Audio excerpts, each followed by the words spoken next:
The Mercury Theater on the Air presents Orson Welles as Count Dracula in his own version of Bram Stoker's great novel, Dracula.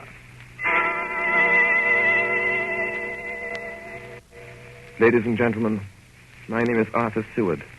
I'm here tonight to bear witness to the truth of certain events which you may find it hard to believe, but I ask you to believe them. I have here certain documents, telegrams, clippings from the press of the day, memoranda, and letters in various hands. All needless matters have been eliminated, so that a history almost at variance with the possibilities of contemporary belief may stand forth as simple fact. I present you first with excerpts from the private journal of Jonathan Harker. I, Jonathan Harker, lawyer's clerk, article to Peter Hawkins, Esquire of Exeter, England, am writing this journal in the hope that if misfortune overtakes me, it may one day come to the eyes of those who love me. I set out from London on the last day of April to visit one of our clients in Eastern Europe.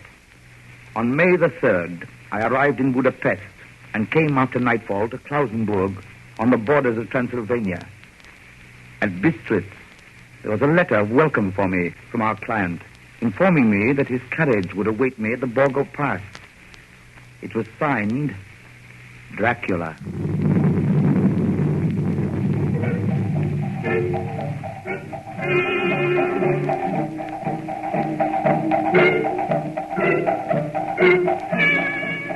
Bukovina! Couch for Bukovina!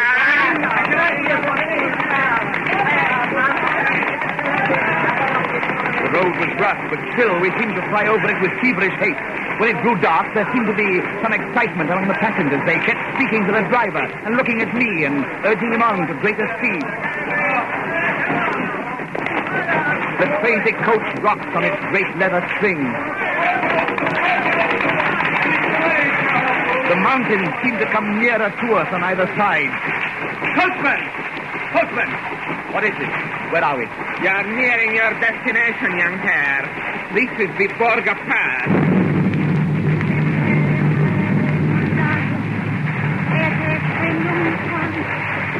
There were black, rolling clouds overhead, and in the air the heavy, oppressive sense of thunder.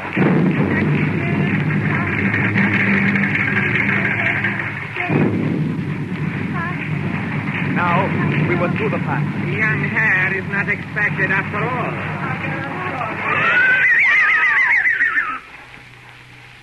You are early tonight, my friend. A caleche with 4 horses had drawn up beside us. Let me help you, sir. The coachman smiled, and the lamplight fell on a hard-looking mouth with very red lips and sharp-looking teeth as white as ivory. We began to move. I looked back. The coach and its load of passengers had vanished from sight. We swept into the darkness of the pass. I struck a match. It was within a few minutes of midnight. And then a dog began to howl somewhere far down the road.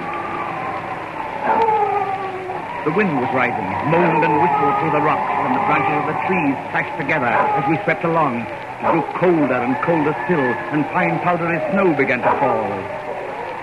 The baying of wolves sounded nearer and nearer, as though they were closing round us on every side. We kept on ascending, always ascending. The howling of wolves was growing less. Presently, it ceased altogether. And just then, the moon broke through the black clouds, and by its light, I saw around us a ring of wolves running alongside the carriage, in silence, with white teeth and lolling red tongues, with long sinewy limbs and shaggy hair. Welcome to my house. I must have fallen asleep.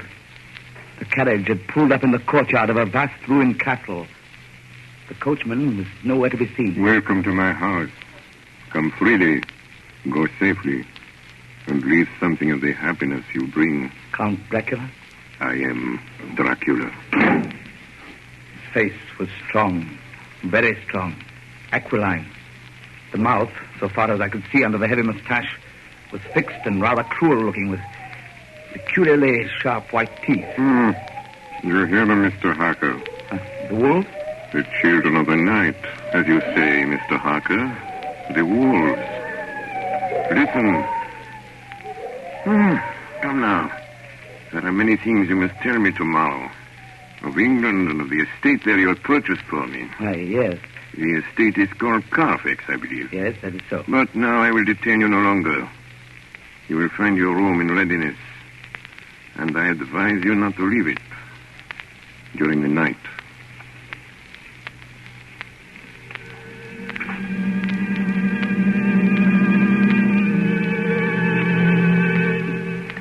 This castle is on the very edge of a terrible precipice.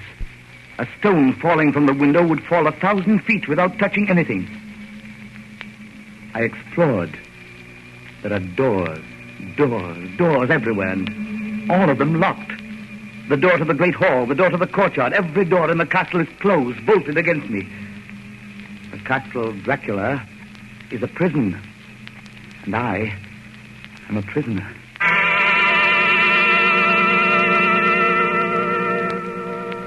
The next night, I couldn't sleep. So after a few hours, I got up and, lighting my candle, I placed my shaving mirror on the dressing table and was just beginning to shave. You seem restless, Mr. Harker. I hadn't seen him, although the reflection of the glass covered the whole room behind me. I turned to the glass again. Count Dracula was close to me, and I could see him over my shoulder, but there was no reflection of him in the mirror. It was blank. I started and cut myself on the side of the throat. The blood was trickling down my neck. Count, my mirror! The blood! The blood! Wipe the blood from your face, Mr. Harker. And take care how you cut yourself. It is more dangerous than you think in this country.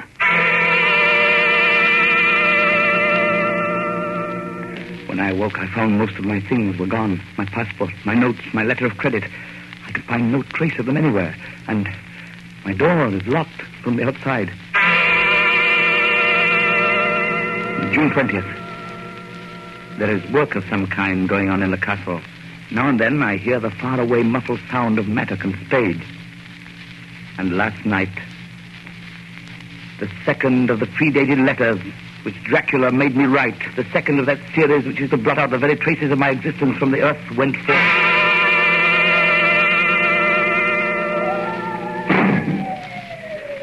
Count Dracula.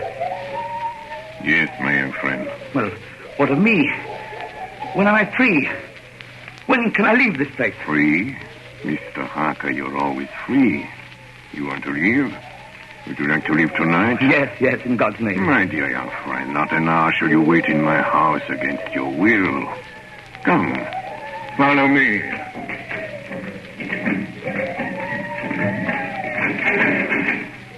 The door seems to be bolted. How strange.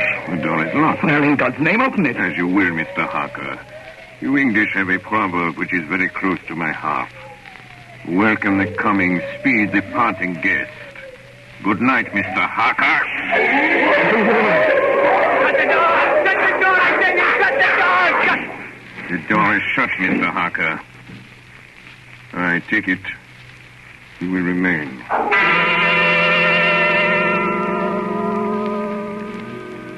Morning, June the 30th. These may be the last words I ever write in this diary. Oh, God preserve my sanity. I have never seen Count Dracula by day. At sunrise, at the first cockcrow, he is gone. I do not understand these things.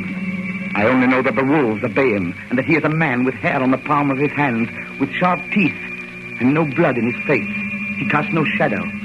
He cannot be seen in a glass, and he moves like a bat across the sheer face of the castle walls.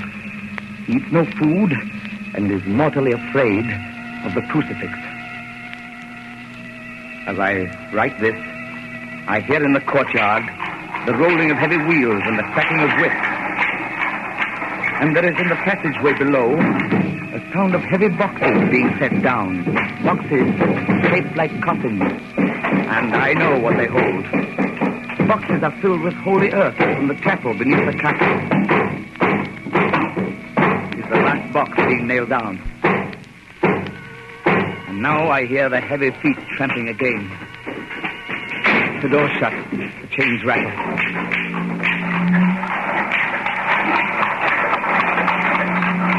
In the courtyard and down the rocky way, the roll of heavy wheels, the crack of whips. Help! Help! Help! The wagons have gone. I'm alone in the castle. I'm alone in the castle.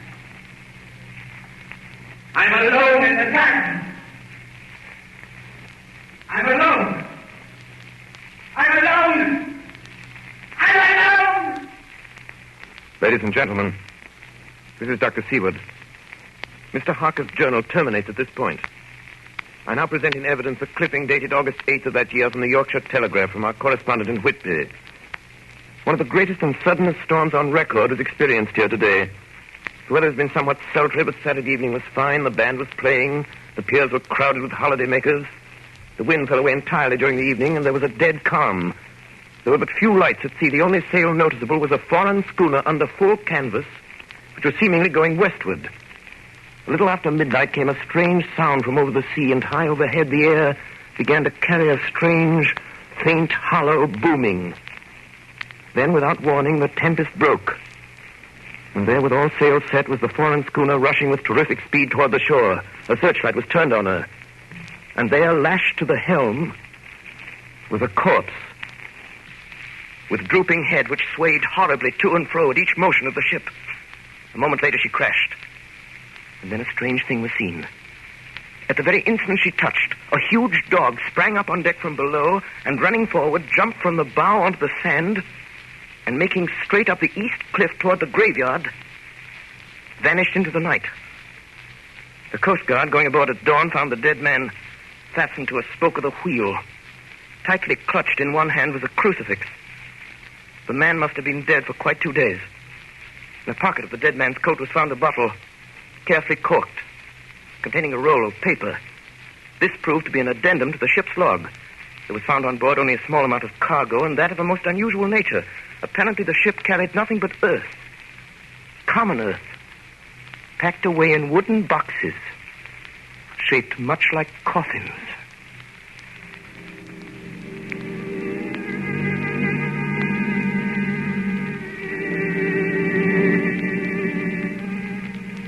Log of the Demeter. Russian flag, Black Sea, to Whitby. July 6th. Finished taking in cargo, a queer cargo, boxes of earth. At noon, set sail, east wind, fresh. Crew, 4 hands, 2 mates, cook, and myself, captain. July 11th. Entered Bosporus. At dark, passed through Dardanelles. Mate reported in morning that one of crew, Balyoden, was missing. Took larboard watch 8 bells last night. He was relieved by Chiligi. Never came to his bunk. Something aboard this ship. No. Don't laugh, Captain. In the rain last night. Oh? A tall, thin man go up companionway and along the deck forward and disappeared. When I go to the bow, no one. And the hatchways all closed. July 22nd. Rough weather last 3 days. All hands busy with sails. No time be frightened. Past Gibraltar and out through Straits. All well. July 24th. Last night, another hand was lost. Disappeared. Like Galician. Leave off watch midnight. Then we never see him again. What's double watch now? I don't take watch alone no more. Double watch. Double watch. July 29th. Had single watch tonight as crew too tired to double. When morning comes... Hey! Hey, below! Barricade! Is barricade below! Barricade's gone! Barricade's gone like the others! Like all the others. The mate and I have agreed to go armed henceforth, July 30th. Last night, we are nearing England. Weather fine. All sails set. Captain! Captain! The man in the watching the stairs is missing! Lost missing! Now, only self and mate and 1 hand left to work ship. August 3rd. 2 days of fog and not a sail sighted.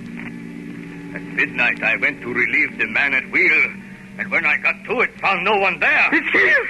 I know it now. I saw it. Like a man, tall and thin and ghastly pale. It was in the bows looking out. I gave it the knife, and my knife went through it. What? Empty as air. What is it? What are you talking about? It's here, and I'll find it. It's in the hold. In one of those boxes of earth. I'll unscrew them one by one and see. And see. He is mad. Stark raving mad. It's no use my trying to stop him. He can't hurt those big boxes. They are invoiced as common earth.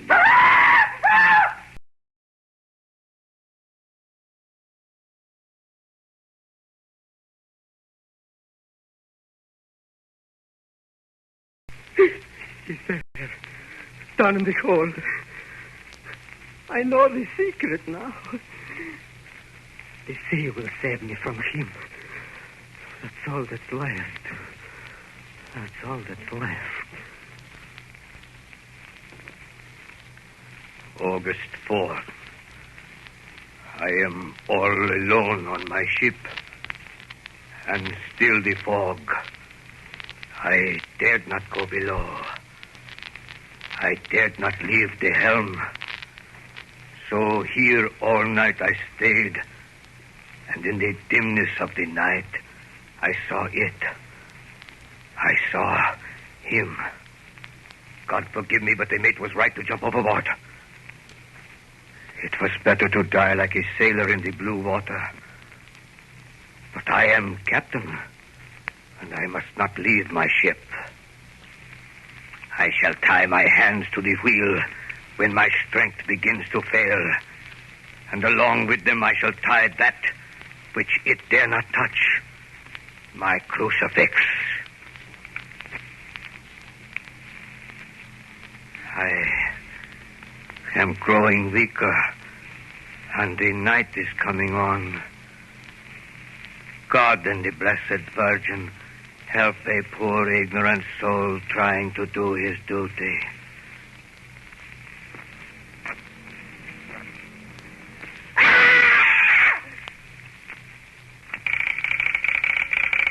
Telegram, keyword Percy, to Van Helsing, Amsterdam. Lucy West Henry in alarming condition. Cannot diagnose. Come at once. Seward. Telegram, Van Helsing, Amsterdam, to Stuart Percy. I'm on my way to you. Please arrange the examination immediately my arrival, Van Helsing. Ladies and gentlemen, I must now explain that 6 months before the events recorded here, I had become engaged to a young lady, Lucy Westenra. We were to have been married in the spring. My old teacher, Professor Van Helsing, arrived at 4 the next afternoon. I took him at once to Lucy's house. She lay in a bed asleep. She was ghastly, chalkily pale. The red seemed to have gone even from her lips and gums, and the bones of her face stood out. Young miss is bad. Very bad. She must have blood or she will die. Yet she is not anemic. The qualitative analysis of her blood gives quite normal condition. It is strange. I do not like to think how strange. Look! My God, her throat, look! The black velvet band that she always wore had dragged up a little and showed a red mark on her throat. Just over the external jugular vein were 2 punctures, not large, but not wholesome looking. The edges were white and worn looking. Well, what is it, Professor? What's wrong with her? Speak frankly. You can tell me the worst. I wish I could, Stuart. I wish I could. But I do not dare. But won't you tell me anything? I will tell you this. Your young lady is in a danger greater than death. You must believe me. If you leave her for 1 moment and harm befalls, you will not sleep easy thereafter.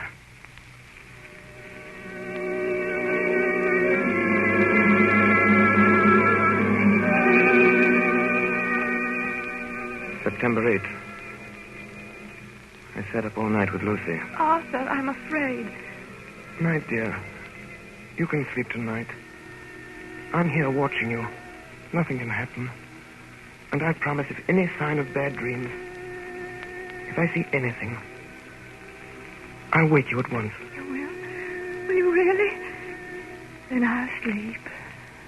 I sat all night by her bedside. And she did not wake once during the night, although a boughs or a bat or something flapped almost angrily against the window panes. September 11th. Still quoting from my private journals. It was this time that I received a message from Purfleet. It read, 10:20 p.m., St. John's Hospital, serious complications, case 891, your immediate presence, London, imperative. I had no choice. Sometime later, a paper was found among Lucy Westenra's belongings. I write this and leave it to be seen so that no one may by any chance get into trouble through me. I went to bed as usual, taking care that the window was closed, as Dr. Van Helsing had directed. About 2 a.m, I awakened. I went to the door, called out, "Arthur! Arthur!" There was no answer. Something's broken the window. I'm in a room, alone. I dare not go out. The house seems empty. The air is full of specks, floating, circling in the draught from the window. And the light burns blue and dim. What am I to do? Something very sweet and very bitter all around me. Nothing sinking into deep water. And there's singing in my ears. You shall be flesh of my flesh, blood of my blood. September 12th. Late.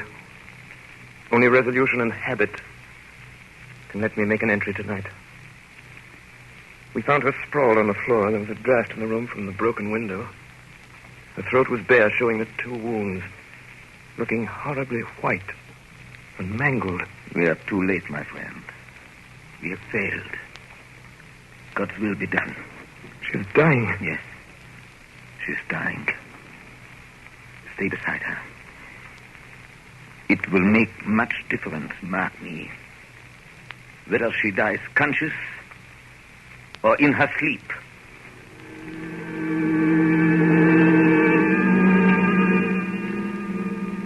It was late in the afternoon before she opened her eyes. Arthur, oh, my love, I'm so glad you've come. I took her hand and knelt beside her. Her breath came and went like a tired, peaceful child. And then the light from the setting sun fell on her face, and then, insensibly, a strange change came over her. Her eyes grew suddenly dull and hard. Her breathing was heavy. The mouth opened, and the pale gums drawn back made the teeth look large and sharp. Arthur, oh, my love, I'm so glad you've come.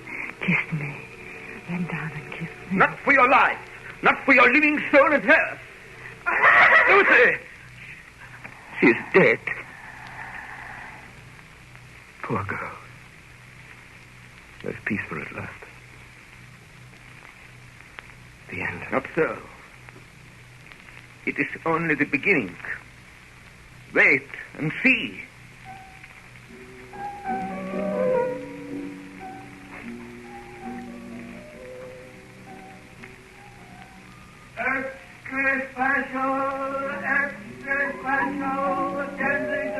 The Westminster Gazette, September 25th. A Hempstead mystery. The Kensington Horror, the stabbing woman, and the woman in black.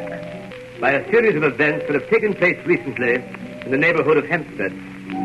Several are failing to return from their playing on the heath. In all these cases, the children have given as their excuse that they have been with a beautiful lady who offered them chocolate. In each case, the child was found to be slightly torn or wounded in the throat.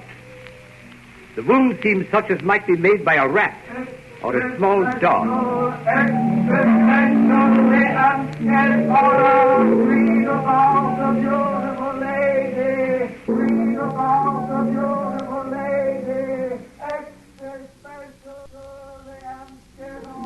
The Hempstead Horror. Another child injured by the beautiful lady. We have just received intelligence that another child missed last night was only discovered late in the morning. It has the same tiny wound in the throat. Well, Stuart, what do you think of that? Do you mean to tell me, my friend, that you still have no suspicion as to what poor Lucy died of? Nervous prostration, following great loss and waste of blood. And how was the blood lost or wasted? You are a clever man, my friend, and a good doctor. But you do not believe that there are things that you cannot understand. You are wrong, Stuart. Are you aware of all the mysteries of life and death? Can you tell me why in the pampas there are bats that come at night and open the veins of cattle and horses and suck dry those veins? How in some islands of the western seas there are bats which hang on trees all day, and then when the sailors sleep on deck because it is hot, flit down on them, and then in the morning are found dead men, as white as Miss Lucy was? I understand none of these things. After tonight, Stuart, if you dare to come with me, perhaps then you will understand. September 29th. Before dawn. Now it is done. And I would sooner die 1,000 deaths than live again through what I did this night. We will spend the night, you and I, here in this churchyard where Miss Lucy is buried. We enter the tomb. And then? We open the coffin. You shall yet be convinced. Take care, Van Helsing. Miss Lucy is dead, is it not so? Then there can be no wrong to her. But if she is not dead... With some difficulty, we found the Westenra tomb. I took up my place behind a yew tree. On one side of the tomb, Van Helsing on the other. I was chilled and frightened. Suddenly, I saw something moving between two yew trees. A dim, white figure which held something at its breast. The figure stopped. I could not see the face, for it was bent down over what I saw to be a fair-haired child. There was a sharp little cry, such as a child gives in sleep, or a dog as it lies before the fire and dreams. Then the thing saw us. She drew back with an angry snarl. The lovely, blood-stained mouth grew to an open square. If ever a face meant death, I saw it at that moment. Then suddenly she turned and vanished in the direction of the tomb. Child is not harmed. We leave him in a safe place where the police find him. There's more to do. Come. Now we were in the tomb. Then in the coffin. The thing lay. Like a nightmare of Lucy, the pointed teeth, the blood-stained mouth. Van Helsing never looked up. From his bag he took out a book, his operating knives, a heavy hammer, and a round wooden stake, some 2 or 3 inches thick, sharpened to a fine point, and hardened over a fire. Stuart! The life of this unhappy woman is just begun. When she become what you call undead, there comes with the change the curse of immortality. She cannot die, but must go on age after age, adding new victims. Because all that die from the preying of the undead become themselves undead and prey on others. So the circle goes on, ever widening as the ripples from a stone thrown in the water. But if this lady, this undead, be made to rest as true dead, then the soul of the poor lady whom we love shall be again free. Tell me, what am I to do? Take this stake in your left hand, the hammer in your right. Yes. Place the point over the heart. Yes. Then, when I begin the prayer for the dead, in God's name strike. Are you ready? Now. Domine Jesu Christe, Fili de vivi, qui manus tuas ex voluntate Patri.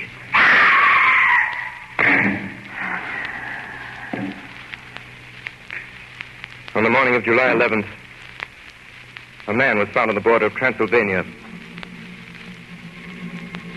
He talked wildly of wolves and boxes up in blood, and gave his name as Jonathan Harker.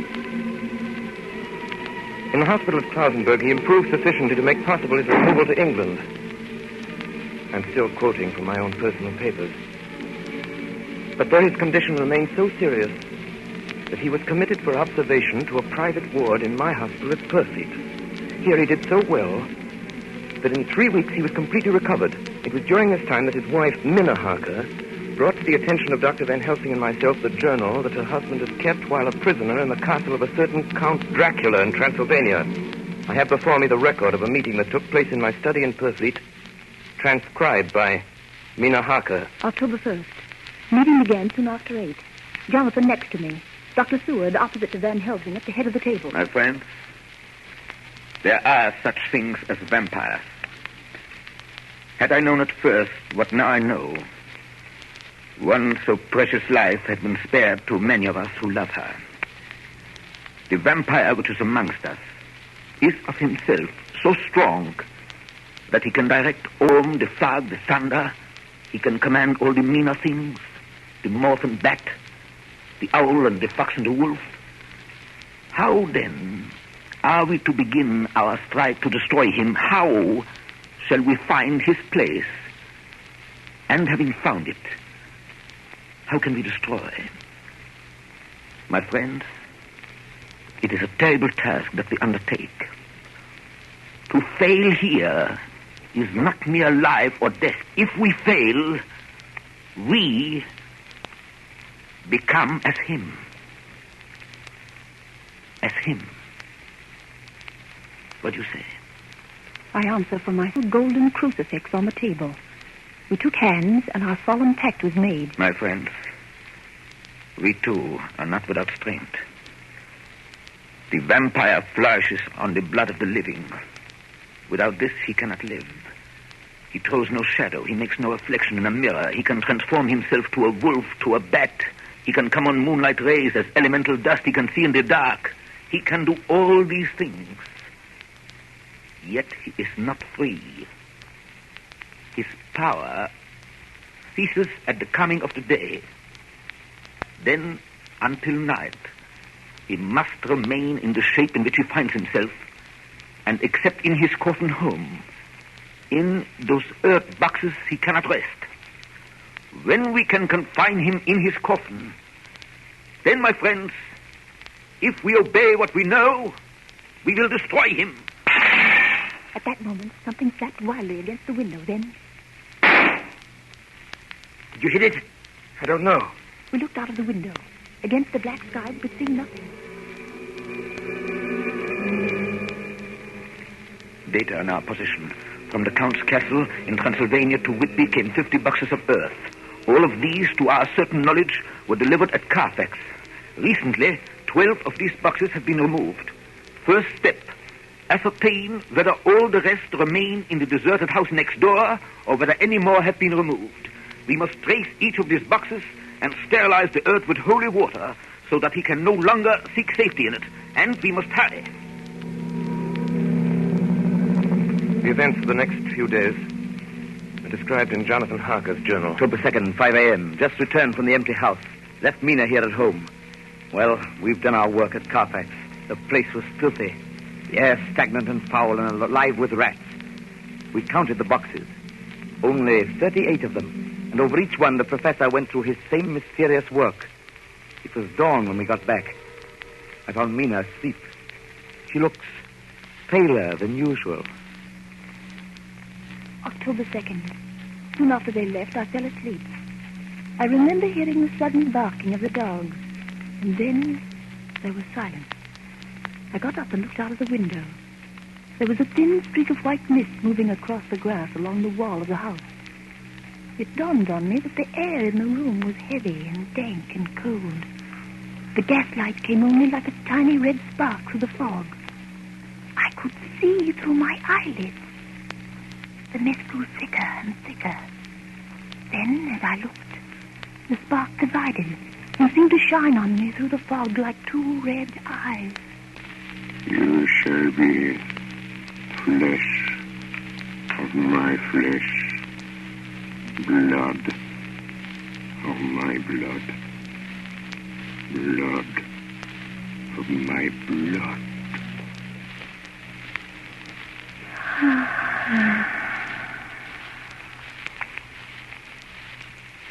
October 2nd, 8 p.m. We're on the track. 12 boxes were delivered last week to an empty house at 347 Piccadilly. My dear friend, until the sun sets tonight, Dracula must retain whatever form he now has. We have this day to hunt out all his lairs and sterilize them. Then he will have no place where he can move and hide. But we have only until sunset. The house in Piccadilly was empty. Like the one at Pursley, the same sickening smell was in the air. On a table we found a clothes brush, a brush, and a comb and a basin. The latter containing dirty water, which was reddened as if with blood. The boxes are back here. 8, 9, 10, 11. Only 11. There's the 12th box somewhere. Gentlemen, it is after 6. The sun is setting. We've no time to lose. He will return at any moment. Open the boxes. Quiet.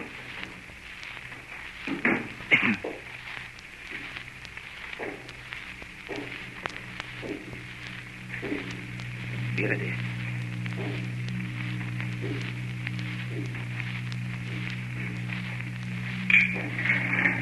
It is he! The window! You waste your bullets, gentlemen. You think you baffle me?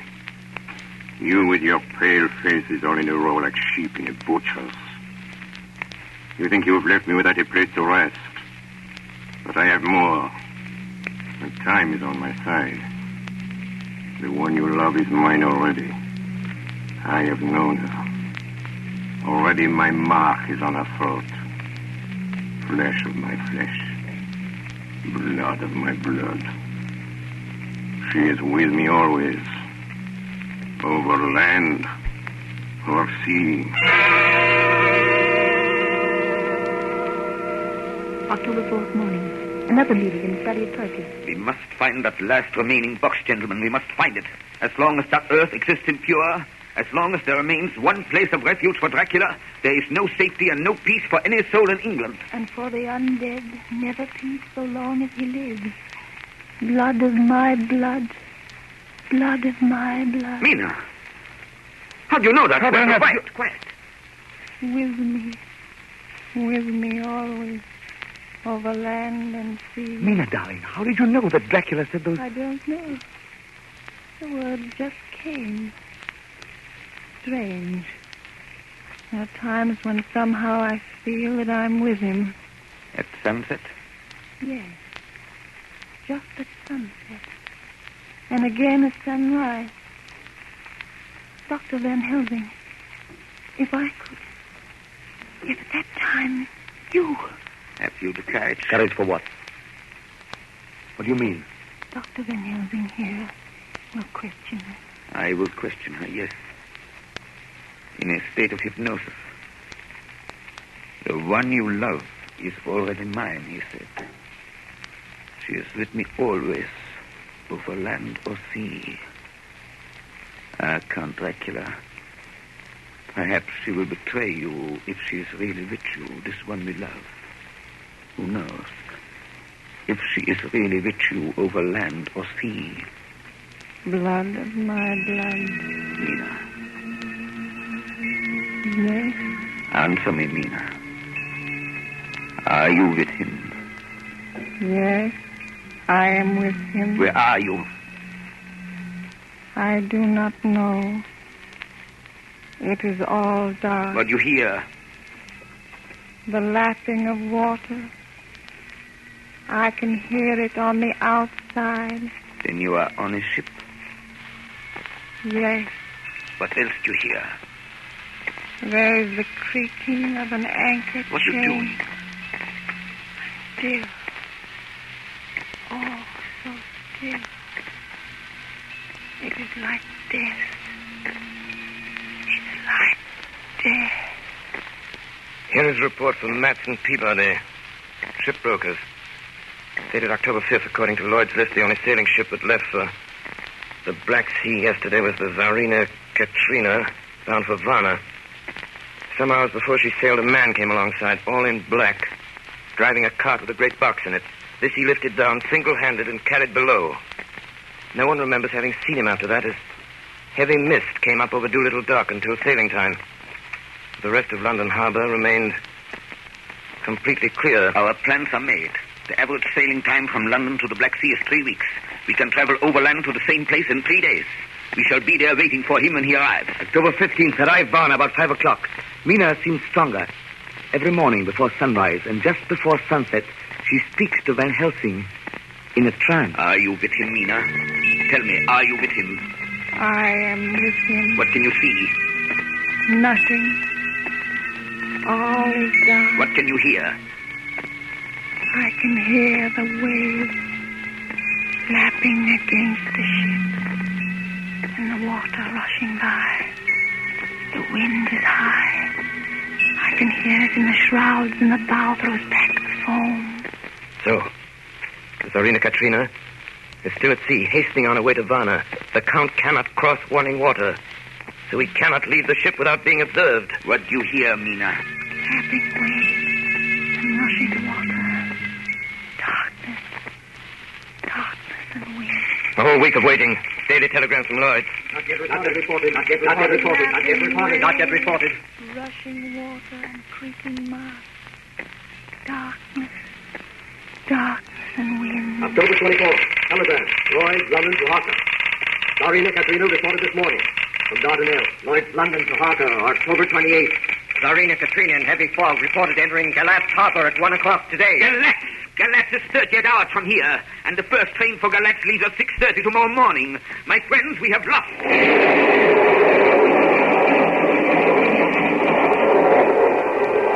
I am with him. I can see nothing. Nothing.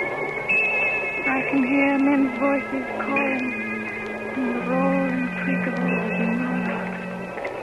I can feel the air blowing upon me. October 29th, evening. We are due between 2 and 3 in the morning, but already at Bucharest we are 3 hours late. Something's going on. I can feel it pass me like a cold wind.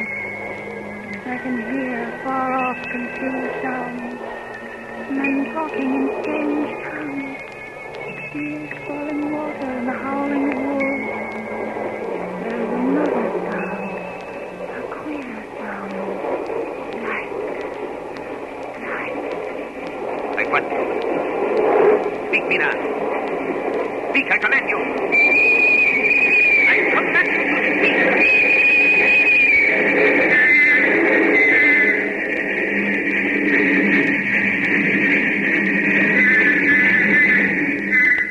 Arrived in Galatz. Saw Captain Tsarina Katrina. A man come aboard with an order an hour before sunup to receive a box for a party by the name of Dracula. That is pepper, the rate. Emmanuel Hildesheim, his name was. Mr. Hildesheim? Yes. You unloaded the box yesterday. I gave it to Kyloff by order. Kyloff. Mr. Kyloff? Kyloff. This morning they find him dead inside the churchyard of St. Peter. They find him dead with his throat torn open. October 30th evening. There are 2 ways in which Dracula can get back to his own place. By land or by water. We've examined the map and find the most likely river is the Ceres. You and I, Seaward, will charter a steam launch and follow him up the river. Van Helsing and Mina will take the train to Veresti, and from there they will From there we shall go in the track where Harker went, from Bistritz over to Borgo. If you have not caught him before, we shall be awaiting Dracula there.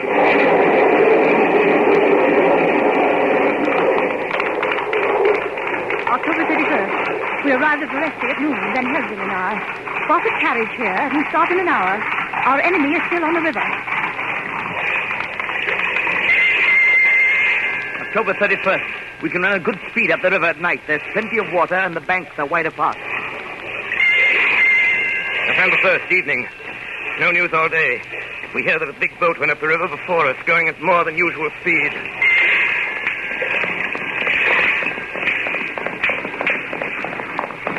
November 4th. All day driving. The country gets wilder as we go. By morning we shall reach the Borgo Pass. November the 4th, evening. We've left the launch. We've got horses and we follow on the track along the river. We are armed. Look! Quick! There they are now! Heading west! With the dawn, we could see the Slovaks some miles before us, dashing along the river with their wagon. On it is the great box.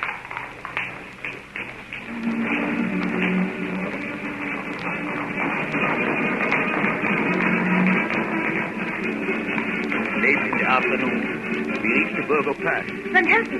Look. We could see a long way all around us. Far off, beyond the white waste of snow, was the river like a black ribbon curling. Between us and the river, not afar off, came a group of men, mounted Slovaks hurrying along. In the midst of them was a wagon which swept from side to side. On the wagon was a great box. Look! We see two horses following fast, coming up from the south. Stuart and Harker, the Slovaks with their heavy wagon, are losing their ground. Now the horsemen are not more than a mile behind. Now the wagon is quite close to us. We can see the great box swaying gracefully. Now they are almost upon us.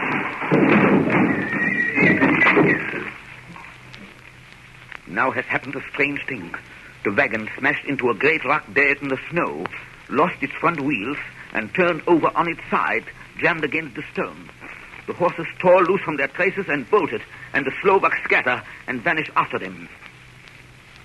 Then silence. Silence like comes after ringing a bell. Look. His face. It is Dracula, sprawled out stiff and twisted in the smear of his own holy earth. The box, in falling, has emptied the dirt onto the snow. His face is old-looking. The skin is like paper. Dr. Seward, there's no time. Look at the sun. Sunset. In 1 minute there's darkness and he is forever lost to us. Have you the stake of wood and the hammer? Here. Now, Seward, pray for us. Kneel down and pray. Harker, the stake of wood over his heart. Be not afraid, Harker. Do not look into his eyes. The hammer. Now, Harker, strike. Strike! Flesh of my flesh. Guilt of my guilt. Death of my death. Speak and be manifest in the instant of your master's peril. Elements of darkness. Rain. Evil wind. Mist. And mold. And tempest. Strike! The others couldn't. But somehow I can hear him. Speaking. Behind his eyes. Claw. Wing. Tooth. Scale. Tissue of flesh. Death of my death. Dead and undead. The hand of the living is over your master. Console him, my children. This instant is no longer than the space between two heartbeats. But the night is not here, and I am lonely. Come to your master, my children. Beguile him now in the instant of his peril. Beguile him with the sound of your names. Claw, wing, tooth, scale, tissue of flesh. Strike, Harker, strike! There is one very dear to me who has not answered. My love, Mina. There is less than a minute between me and the night. You must speak for me. You must speak with my heart. Give them to me! Jonathan, give them to me! The stake of wood and the hammer! I shall never forget that moment. The look on poor Mina's face as she stood there, the angry scar standing out on her throat, her eyes like living coals in the last red of the sunset. She had torn the stake and the hammer out of my hands with the strength of an animal. Mina, do you know what you've done, woman? You know what you've done to us? You've released him. The evil is free. Look! The sun! As we looked down at Dracula, the eyes saw the sinking sun, and the hate in them turned to triumph. Flesh of my flesh. Come to me, my love. Come into the night and the darkness. You have served me well, my love. My bride, my...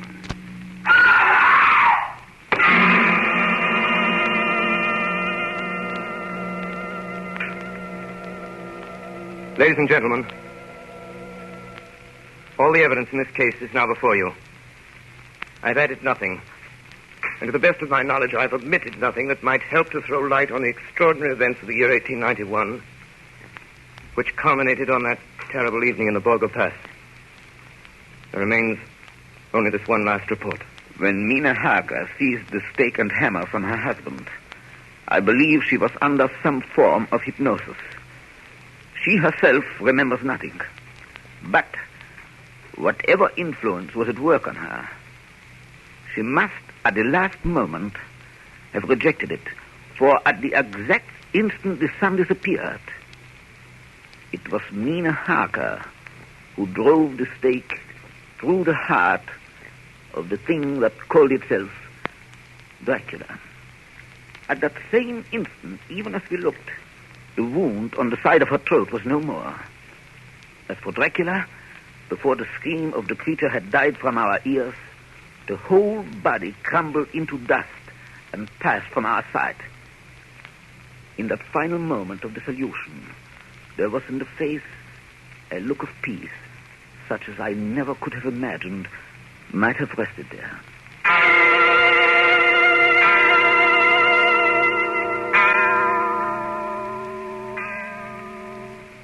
Tonight's production of Dracula by Orson Welles and the Mercury Theater was the first of 9 CBS broadcasts in which this brilliant group will bring to life a series of great narratives, all presented in the immediacy of the first-person singular. In presenting them each Monday evening at this time during the summer season, the Columbia Network is bringing a complete theatrical producing company to the air for the first time. And now here is the director to tell you about next week's Mercury Theater production, Mr. Orson Welles. Ladies and gentlemen, what are your favorite stories? If there's one you're particularly fond of and would like to hear on the air, will you please write me about it? Next week, the Mercury Theater is going to tell you Robert Louis Stevenson's exciting yarn about pirates and the sea, Treasure Island. Until then, just in case Count Dracula has left you a little apprehensive, one word of comfort. When you go to bed tonight, don't worry. Put out the lights and go to sleep. It's all right. You can rest peacefully. That's just a sound effect. There. Over there in the shadow, see? It's nothing. Nothing at all. Nothing at all. I think it's nothing. But always remember, ladies and gentlemen, there are werewolves. There are vampires. Such things do exist.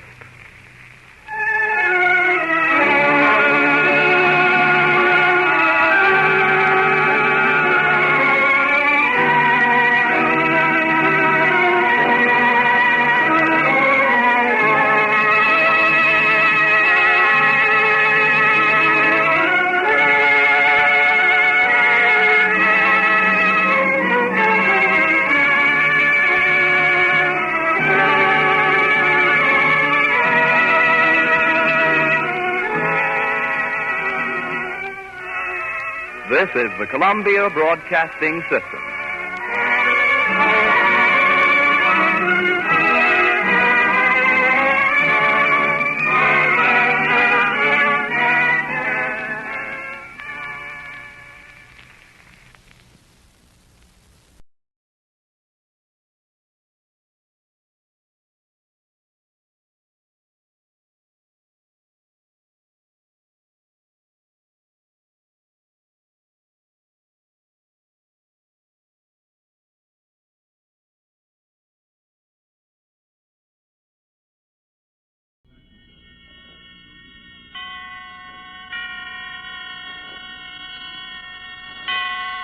Roma Wines present Suspense.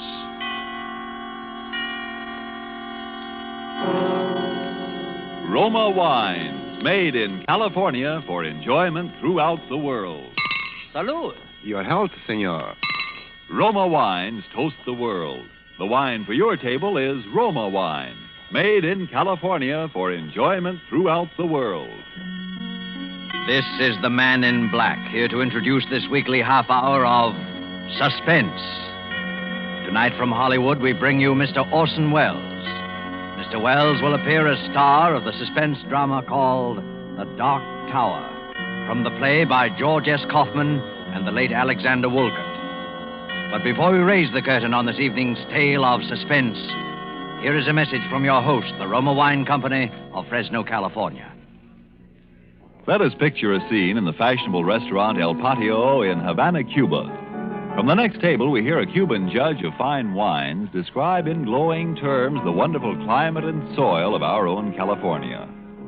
When his American guest points out that his Cuban host has never been to the United States, the Cuban answers, "Well, it's true I've never visited your California, but from only such perfect wine country could come sherry of such superb quality as that we have enjoyed, Roma California sherry." Yes, by their example, wine connoisseurs of many other lands tell you that in Roma wines are all the great qualities that must be present in a wine for great enjoyment. It's for this reason these wine experts of other lands import Roma wines from great distances to be enjoyed as a rare luxury. But for you, this luxury of other lands becomes a daily pleasure, because you can enjoy any of Roma wine's many different taste-appealing wine types without additional charge for import duties and expensive shipment from great distance. These two great Roma wine features, superb quality and small cost, have made Roma wines America's largest selling wines. I'll spell out the name for you. R-O-M-A, Roma wines, made in California for enjoyment throughout the world. And now with the Dark Tower, and with the performance of our star, Orson Welles, as that noted actor, Damon Wellington, scion of the celebrated royal family of stage and screen, we again hope to keep you in suspense.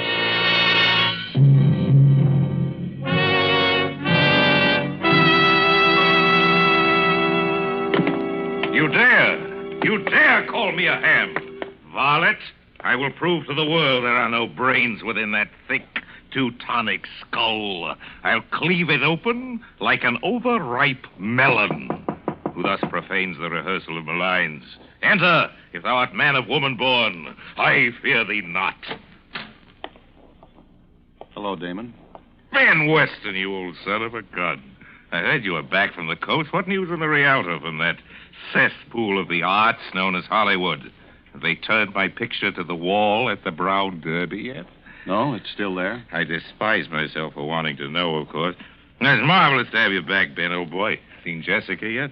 Yes, I've seen her. Isn't she looking fine? Feeling better than she has for years, I think. You got a great thing in this play, Ben. Changed quite a bit from the original, of course. Sort of a satire on the family. Perhaps it might be more dignified to say that the family is a satire on the play. Yes, I heard about it. For instance, those lines you heard me declaiming at the end, it actually happened to me once, you know. That German, what's his name, who directed Macbeth, he called me a ham. And I chased him out of the theater, and for 4 city blocks, in full costume, with a 2-edged sword. Damon. There's a little thing I like in the second act, too. Jessica asked me why I don't stop drinking, and I say, what? Would you have me subsist entirely on food and reach the gargantuan proportions of an Orson Welles? That ought to needle the boy wonder. Amen. Damon, can't you stop clowning for a minute? Of course I can. Oh, what a rogue and peasant slave. Damon, please. Please be serious. What's the matter, old man? You know as well as I do what's the matter. No, frankly, I can't say that I do. To me, the world looks rather well. Does it? And Jessica feeling better than she has for years. Is she? Well, isn't she? Of course not. How could she be? And why shouldn't she be? Damon, don't you realize there's been a murder? Oh, to be sure, so there has, and a good thing, too, if you ask me. What of it? What of it? Can't you see the thing is hanging over this house like a curse? I hadn't noticed anything hanging over this house, profane or otherwise. And what about Jessica? Oh, I suppose it's bound to upset her a little, but she's really in fine shape, Ben. He's going to be marvelous in this play. There's more at stake in this than a play, Damon. The thing has never been solved. Perhaps it never will be. Perhaps that's just as well. But Jessica can't remember. Don't you understand, Damon? She can't remember. Well, then, Jessica can't remember. Listen to me, Damon. I wouldn't mind it if it was just that other people thought she might have done it. But they would do that anyway. But she does. Oh, come on, Ben. I don't believe it. I've talked to her, Damon. I know. Oh, Damon, I love Jessica more than anything else in the world. You know that. Yes, Ben, I do. But this way, I couldn't... You couldn't marry a murderess. Huh? I just think it'd be rather exciting. Now that you mention it, I rather wish I had. Instead of some of those I did marry. Damon. I'm sorry. Pretty serious to you, isn't it, old man? Did you think it wouldn't be? Well, to tell you the truth, Ben, I hadn't thought about it at all. That's the trouble with being an actor. As long as your part's good, you don't give a hang about the rest of the play. You told Jessica? Yes, we had a long talk. How did she take it? You know Jessica. She carried it off, of course. Ben, you know, in spite of all our histrionic bickering, I'm rather nuts about Jessica myself. I know you are, Damon. I have no very fundamental objections to you, either. I would describe you, my dear Benjamin, as adequate. Thanks. So I think perhaps you and I'd better have a nice, long, heart-to-heart talk. What good will talking do? I think if you'll do the listening and let me do the talking, you'll see. Lend me your ears. I will a tale unfold.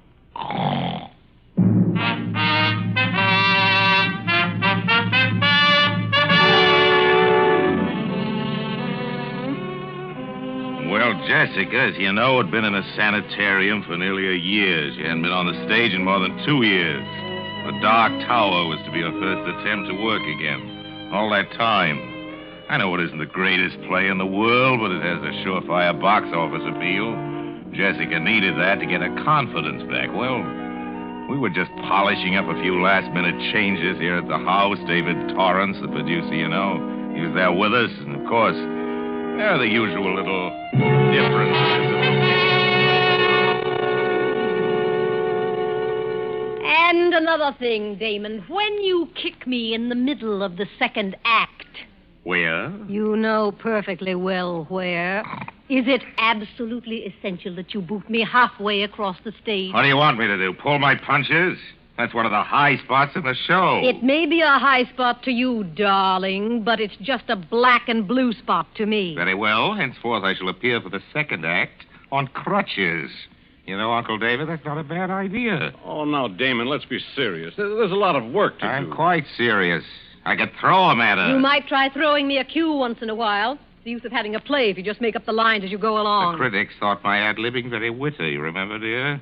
Oh, Damon, you're such an insufferable ham. A ham? A ham? Me? A ham? Now, children, please. I fail to see why I should permit that little minx to insult me with impunity, David. How dare you speak to me that way? You started it. I did not. You started. You called me a ham. You are ham, ham, ham. Minx, minx, minx. Stop that brawling. But soft. What light through yonder window breaks? It is the east, and Martha is the sun. I quite agree. What? That you're a ham. Gad, I am beset by harpies. David, haven't you any control over these hirelings of yours? Oh, I'm only the producer, my dear Martha. You at least are a member of the family. And you at least can quit. We're terribly sorry, Aunt Martha. We've been a nuisance, I know, and I apologize. Damon, I even apologize to you. Don't be silly, Jim. I've been much the worst, I know, but I've really been terribly keyed up working again, and... You know, Ben is coming east for the opening. Love rears its ugly head. Don't be hurried, Damon. It's all right. I couldn't even be angry if he was.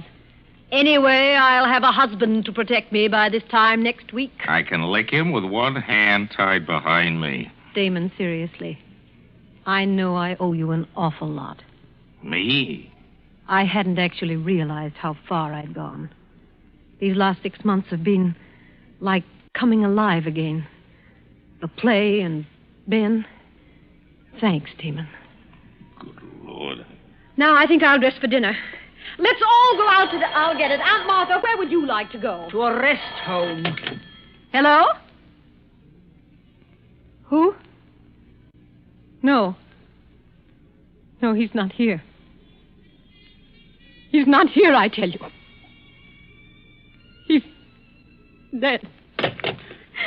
Oh, darling, what is it?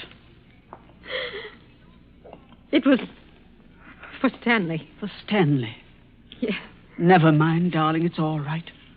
Just some fool who didn't know. Of course. Damon, you take David and Martha out to dinner, will you? I think lie down for a little while. Oh, come on, Jess. You mustn't let a little thing like that upset you. I know, but I'm awfully tired. Please. Jessica! You'd better leave her alone for a while, Martha. Oh, I suppose so. It was for Stanley Vance, the husband, huh? Yes. He's dead, you say? Might as well tell him about it, Martha. I was always for telling about it. Well, you don't have to. I'd rather. He was the cause of her breakdown, of course. Should have been an actor. That's why Jessica married him. She married him because he forced her to marry him. He controlled that girl's mind like some sort of fiendish hypnotist. My dear Martha, I've always said that if Jessica was fool enough to marry a psychoanalyst... Damon, stop playing the heartless brother. You saw what Stanley did to her. I was in Hollywood. Perhaps that's why Damon went to Hollywood, huh? Well, what could one do? She was legally married to the man. She'd listen to no one but him. Here's what happened, David. She went to this fellow to be psychoanalyzed, and in the process, something happened. I don't know what it was, but Vance acquired a power over Jessica's mind that was utterly inhuman. He married her, quite frankly, to have her support him. Then he found he'd overplayed his hand and sent her into a complete mental collapse. When he found he couldn't snap her out of it, and she was no longer a source of revenue to him, he simply decamped. You say Vance is now dead? We heard the happy news about 6 months ago. Some public benefactor had shot him. I've always meant to look that fella up. From that very day, she began to get better. From the moment she heard the news, it was as though a spell had been lifted. Now she's practically all well. You know, it's odd at that, someone phoning for him after all these months. Probably the sheriff just catching up. Oh, I wonder who that could be. Damon, you don't suppose... I'll go. It may be a peasant with a petition. Good evening.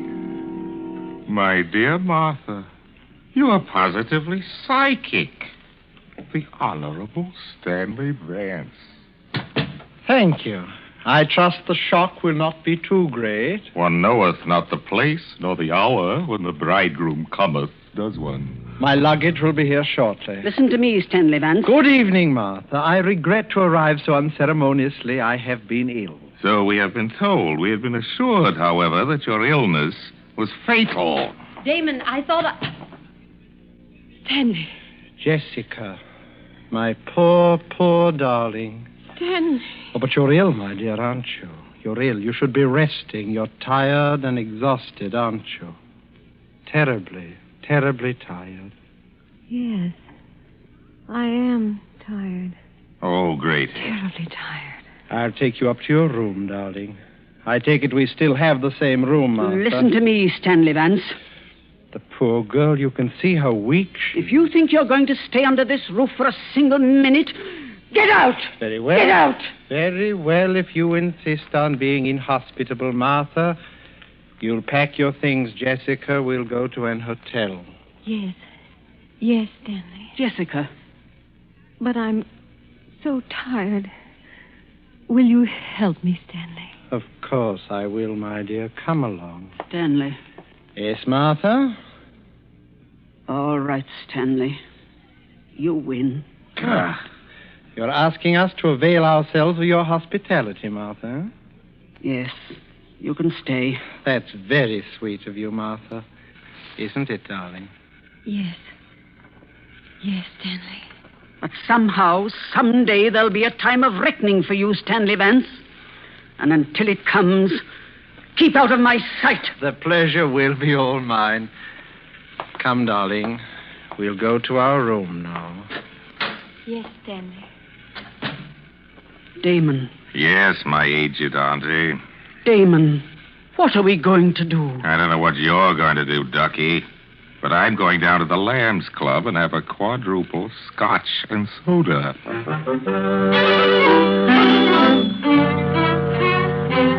You may think it heartless of me, but during the next few days I simply stayed away. I think you'll understand my reasons later. As for Jessica, she was, of course, completely in his power again, and about a week later there appeared upon the scene a gentleman who was destined to play a very substantial role in our little drama. I think you've already met him, at least on one occasion. I'll get it, Jessica, darling. Hello? No, Mr. Damon Wellington isn't here. Can I take a message, please? Mr. Max Hartsfeld. Hartsfeld. I'll tell him you called, Mr. Hartsfeld. I really couldn't say. Well, you can come up and wait if you like, of course, but I can't promise he'll see you. Very well, goodbye. Jessica? Yes, Stanley. Do you know any friend of Damon's named Max Hartsfeld? No, Stanley. He seemed extremely eager to see him. He said he'd come up here and wait. Oh, I see. That's no matter. Tell me, darling, have you been feeling a little stronger these last few days? Yes. I think perhaps I am, Stanley. But of course you're not ready to go back on the stage again, are you, darling? No. Of course not, Stanley. Poor darling. No more love, no more. Well, my little lovebirds, how are you two? How are you, Jessica? A little stronger, I think. Am I a little stronger, Stanley? Of course you are, my dear. Jessica, I think you'd better leave us now. There's something I want to talk over with Damon. Yes, Stanley. I'll see you again very shortly, darling. Yes, Stanley. Well, Damon, I've been wanting to talk to you for some time. Really, I wish I could say the same.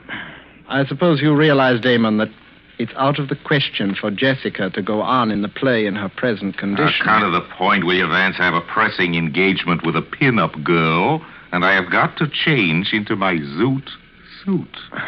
No, seriously, Damon, I know that you somehow connect me with Jessica's condition. By an odd coincidence, I do. What of it?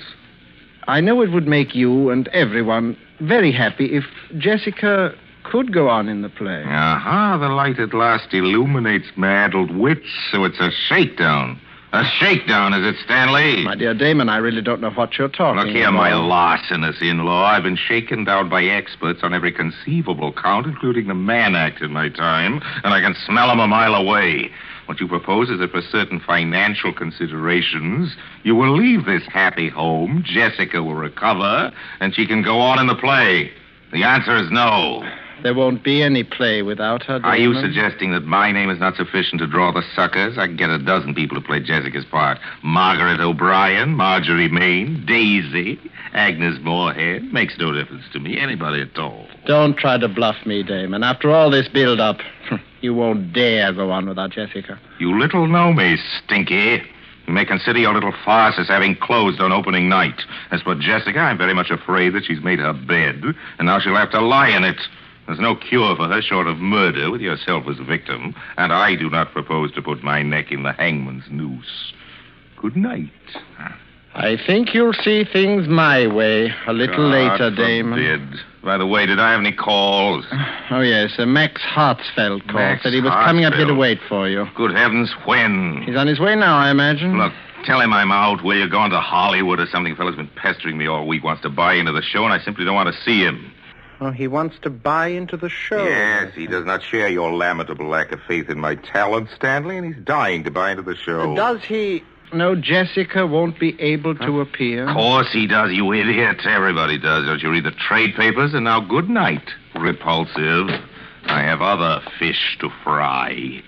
Toodaloo, flat top. Jessica. Oh, Jessica, my dear. I'm coming, Stanley. Tell me, Jessica, The Dark Tower, the play you were going to appear in with Damon, you have an interest in it, don't you? Yes. Yes, I think I do. An equal interest with Damon? With Damon, yes. How much do you suppose that interest is worth, Jessica? $100,000, I think. $100,000, huh? Yes, that was it. Have you thought about what you're going to do with it now that you can't appear in the play yourself? No, Stanley, I haven't. You see, I'm not at all sure the play will be a success without you, Jessica. I don't know, Stanley. And so it might be wise to sell your share of it before it opens. Don't you agree, Jessica? Yes. Yes, I do agree. And, Jessica, if I could find a buyer, and I think perhaps I can, it might be best if I were to handle the details for you. Don't you think? Yes, Stanley. You handle it. The fact of the matter is, there's a man coming up here this evening, a friend of Damon's, Max Hartsfeld. Do you remember I asked you about him? Yes. It won't be any trouble to you, darling. All you'll have to do is sign the necessary papers. Excuse me. Is this the residence of Mr. Damon Wellington? Mr. Hartsfeld? Yes. Oh, come in, please. Thank you. Mr. Wellington is at home? No, and we don't expect him, but he has discussed with me the reason for your visit, and I think perhaps you and I can reach a satisfactory agreement. And you are... Stanley Vance. I'm Miss Wellington's husband. This is my wife. How do you do? How do you do? I'm very glad. Sit down, please, Mr. Hartsfeld. May I have your hat and coat? Thank you. And your gloves, please. I'm sorry, it's eccentricity. Perhaps I always keep them on. Oh. Now, Mr. Hartsfeld, Damon tells me that you wish to buy an interest in the new Wellington play, The Dark Tower. Yes, I've been seeking an interview with Mr. Wellington. Yes, so he's told me. However, Damon has very definitely made up his mind not to sell any part of his interest in the play. You are sure of this, Mr. Vance? Oh, yes, quite sure. I had a long talk with him about it only this evening. I see. I will not conceal from you that this is a source of great disappointment to me, Mr. Vance. I have such a deep admiration for the talents of Mr. Wellington. I've ventured in a few previous theatrical enterprises. Now, at last, I hope... I quite understand your feelings, Mr. Hartsfeld, and I think that I may be able to help you. Yes? Yes. You see, Damon owns only half of the Wellington interest in the play. My wife, Miss Jessica Wellington, owns the other half. And we, if the offer were sufficiently attractive... Indeed. You are willing to sell then, Miss Wellington? Yes, whatever Stanley says. Good. Then perhaps we should get down to details, huh? Yes, Mr. Vance. And Miss Wellington, I'm afraid you will think me very rude. Not at all. What is it? Since the talents of Miss Wellington's brother must be considered the very essence of our bargaining, and since you are acting as her agent in any event, I wonder if she would forgive me if I ask that you and I conclude this part of our business alone, Mr. Vance. Oh, of course. Jessica will understand perfectly. Won't you, my dear? Yes, Stanley. Run along then, darling.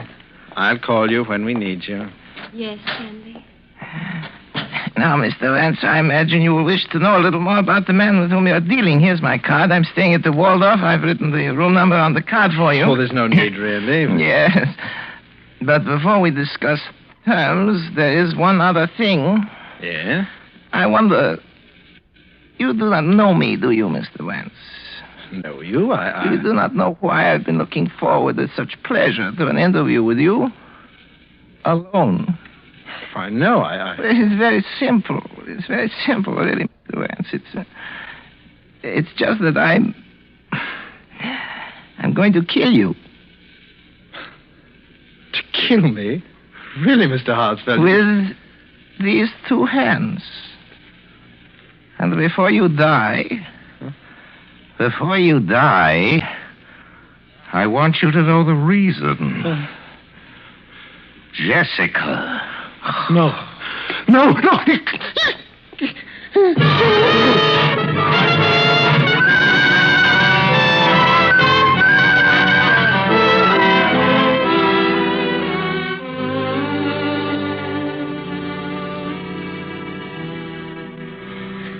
So you see, Ben, there is your murderer, Mr. Max Hartsfeld. And I hope you're duly grateful to him. An elusive fellow, Hartsfeld. The police have been trying to find him for 2 weeks. They never will. Left no fingerprints, you see. He always kept his gloves on. It's an eccentricity. Damon. An eccentricity. Wait a minute. Do you mean you? My dear Muttonhead. Listen, darling, the whole thing's perfectly clear. It's as plain as the putty nose on Max Hartsfeld's face. I still can't get it into my head. Benjamin, if you don't know who Max Hartsfeld is by now, you are the only person within the sound of my voice who does not. You mean you impersonated... Then it wasn't Jessica. Jessica? She never could have done it. The girl has talent, but no genius. But, Damon, murder. Murder, he says. Dear friend, you share with me a guilty secret. Your lips are sealed. Come, in the words of Hamlet, never, so help you mercy. Note that you know aught of me. Swear by my sword. What? Swear! I swear. Well said, old mole. Well, I think that winds up the case, Watson. Jessica will receive by registered post a signed confession by Max Hartsfeld, bound in vellum. That should end her worries. You may consider it as my wedding present. It will be a work not without literary merit, although written lefty. I should prefer it to be published posthumously. I look forward to a long and brilliant career in the theater. I should not care to terminate it abruptly upon so paltry a characterization as the late Max Hartsfeld. Music. Curtain.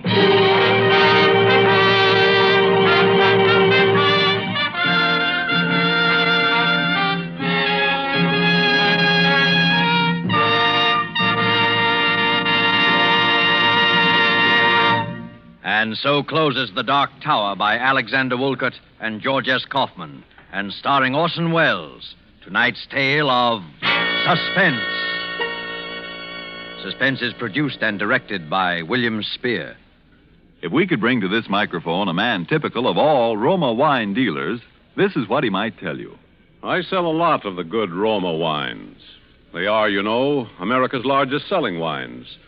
My Roma wine customers, I've noticed, are sociable people who enjoy entertaining friends. Talking with me, they give a lot of credit for the success of their entertaining to the enjoyable Roma wines they serve. They're thrifty people, too, these buyers of Roma wines. What else could offer so much enjoyment for so little cost? Only pennies a glass by actual check. Now, that doesn't leave much for me to add, except this, perhaps. If you are not already one of the millions enjoying Roma wines regularly, make your own taste test of any of Roma wine's many different taste-delighting California wine types, such as the delicious tangy Roma Sherry, or the hearty Roma Burgundy, or the sweeter, heavier Roma Port, and discover for yourself why Roma wines are winning international praise, voiced in this phrase: Roma wines are truly magnificent. Let me repeat the name: R-O-M-A, Roma wines, made in California for enjoyment throughout the world. This is Orson Welles, ladies and gentlemen. Next week's Suspense will, as is its policy from time to time, do the unexpected in the way of casting. Because you're going to hear the country's leading comic juvenile, Mr. Eddie Bracken, as a dramatic actor. I look forward to hearing that. I know you do, too. Insure your baby's future by insuring your country's future. Buy war bonds for your baby today. Don't forget, then, next Thursday, same time, you will hear Eddie Bracken in Suspense. Presented by Roma Wines, R-O-M-A, made in California for enjoyment throughout the world. This is CBS, the Columbia Broadcasting System.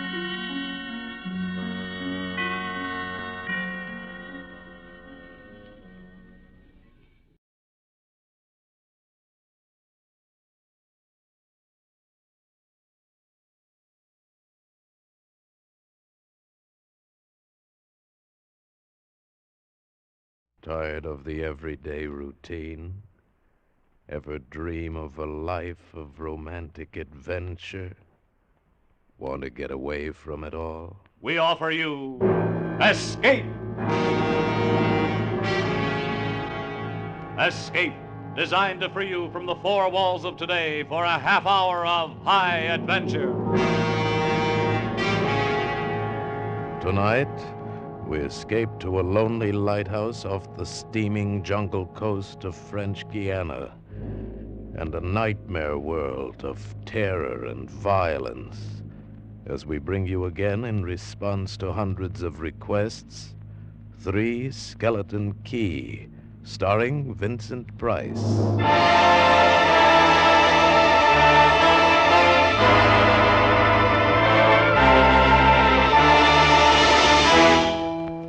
picture this place. A gray tapering cylinder welded by iron rods and concrete to the quay itself. A bare black rock, 150 feet long, maybe 40 wide. That's at low tide. At high tide, just the lighthouse, rising 110 feet straight up out of the ocean. And all about it, the churning water, gray-green, scum-dappled, warm as soup, and swarming with gigantic bat-like devilfish, great violet schools of Portuguese man-o'-war, and yes, sharks, the big ones, the 15-footers. And as if this weren't enough, there was a hot, dank, rotten-smelling wind that came at us day and night off the jungle swamps of the mainland. A wind that smelled like death. A wind that had smelled the slow and frightful death that came one night to this bare black rock. Set in the base of the light was a watertight bronze door, and in you went, and up. Yes, up and round, past the tanks of oil and the coils of rope, casks of wicks, racks of lanterns, sacks of spuds and cartons and cans, and up, round and round. Over the light storeroom was the food storeroom, and over the food storeroom was the bunk room where the three of us slept. And over the bunk room was the living and cooking room, and over the living and cooking room was the light. She was a beauty, big steel and bronze baby with the sun gleaming through the glass walls all about, bouncing blinding little beams off the big shining reflectors, glittering and refracting through her lenses, the whole gigantic bulk of her balanced like a ballerina on the glistening steel axle of her rotary mechanism. She was a sweetheart of a light. And at night she'd lie there on the stone deck of the gallery with her revolving smoothly and quietly over your head, easing her bright white eye 360 degrees around the horizon. You'd lie there watching to see that the feeders kept working, that everything ran right.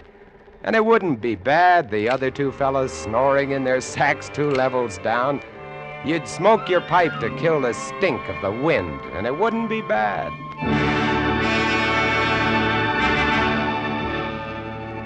About those other two, Louis and Auguste. What a pair. Louis, he was head man, was a big fellow from the Basque country, black beard, little hard black eyes, and a pair of arms that I tell you, those arms were as big around as my legs. Yes, head man he was, and what word he let go was law.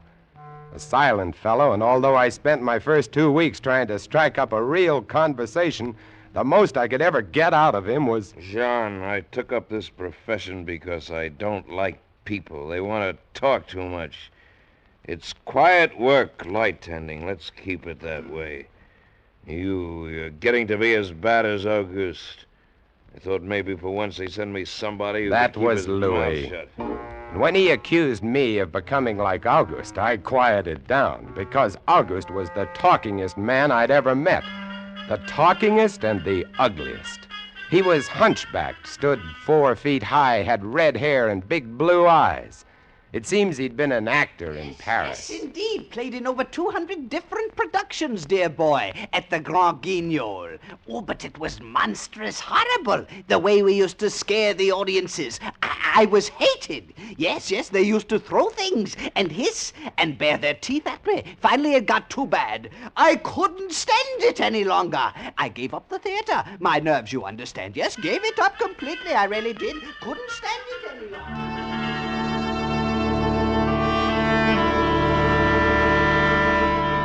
It all started one morning at 2:30. I was on watch, lying on the cool stone deck, pulling on my pipe, staring out at the blackness, the phosphorescent combers, and the big yellow stars, when out of the corner of my eye, I noticed something show up for a second, something the light had touched, far off. I waited for her to come around again, and when she did, there it was.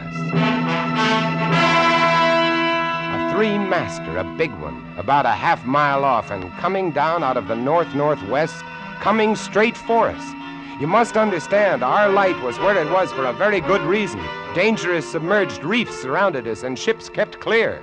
But this one, this sailing vessel, was coming straight on. I went over to the gallery door and yelled, "Louis! Louis!"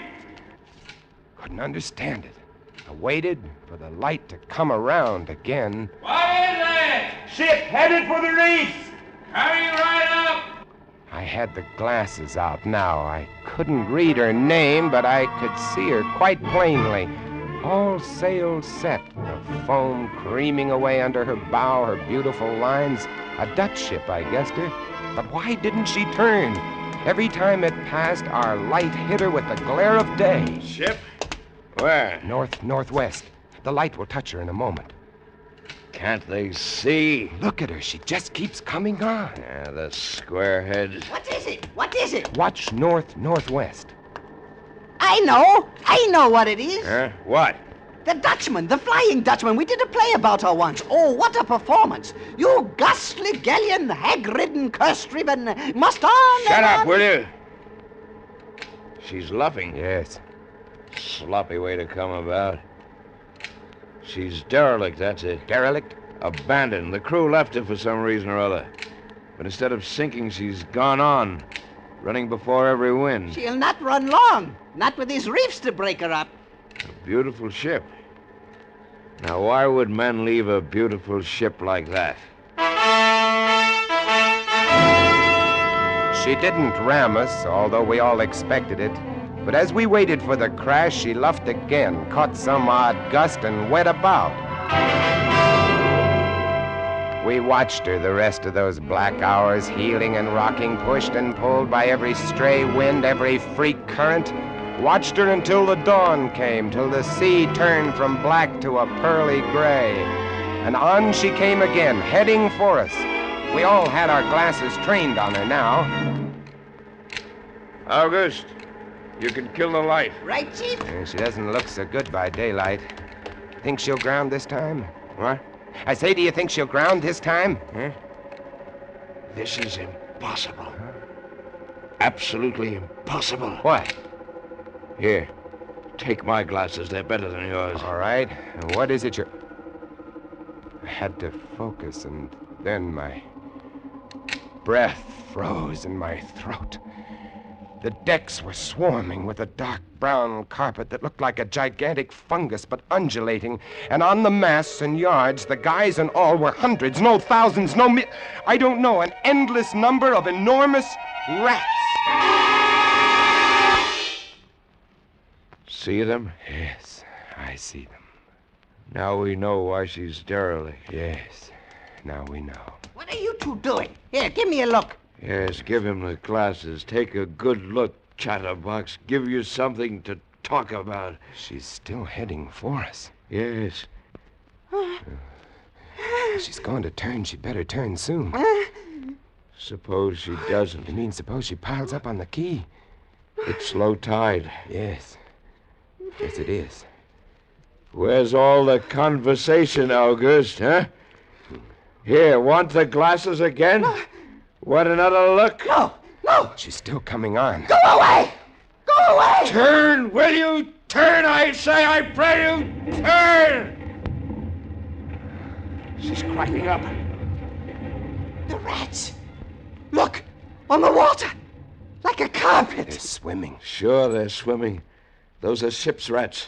But they're swimming for the rocks. The door below. It's open. Come on. Down we went, racing down the stone stairs, taking them 3 and 4 at a time. Scared? You bet we were scared. August, you get the windows. Maybe they can climb. We don't know. Right, Chief. But hurry, hurry!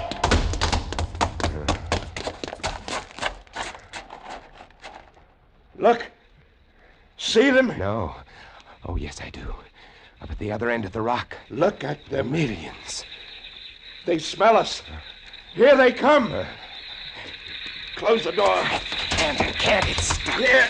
Let me. Oh, move. You move. Heave. Made it. Holy. That was close. One guy in. Look, there. Get it! Watch him. He's kicking. He was as big as a tomcat, bigger. And his eyes were wild and red, his teeth long and sharp and yellow. He went for us, starving, ravenous, and we fought him, fought that one rat all over the room. It was, oh, believe me, I do not exaggerate, it was like fighting a panther. Got him. We better get aloft. As we ran up the winding staircase, we passed the tiny windows of the various levels, and at every one was a thick, wriggling, screaming curtain of brown fur. I was ahead of Louis, and I dreaded each successive level. Suppose they had found a way in. Look at them. Will you look at them? It's a nightmare. Will you look at them? The air of the gallery was thick and fetid with the stink of them. The light was dim, brown, filtered through the crawling mass that swarmed over the glass all about us. We could not see the sky. Nothing but them. Their red eyes, their claws, their wriggling, hairy snouts, and their teeth. The rats. They screamed and howled and threw themselves against the glass. They were starving. And we three, we stood very quietly. Oh, very, very quietly in the center of the glass room under our beautiful light. And we waited. What can we do? What can we do, Chief? Take it easy, old man. Take it easy. I just can't. It won't do any. Won't do any good to stand here and shake. That's right. Anybody want a cigarette? Yes, I'll have one, thank you. Good boy. We've got to keep calm about this thing. Here's a light. They don't like the fire, do they? Guess not. Give me another match. You don't like that much, do you, I say? Don't rile them, August.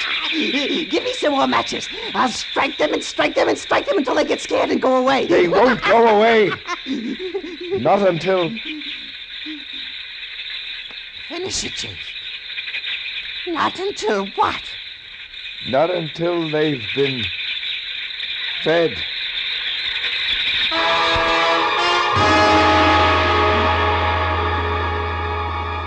You can take just so much horror, and then you get used to it.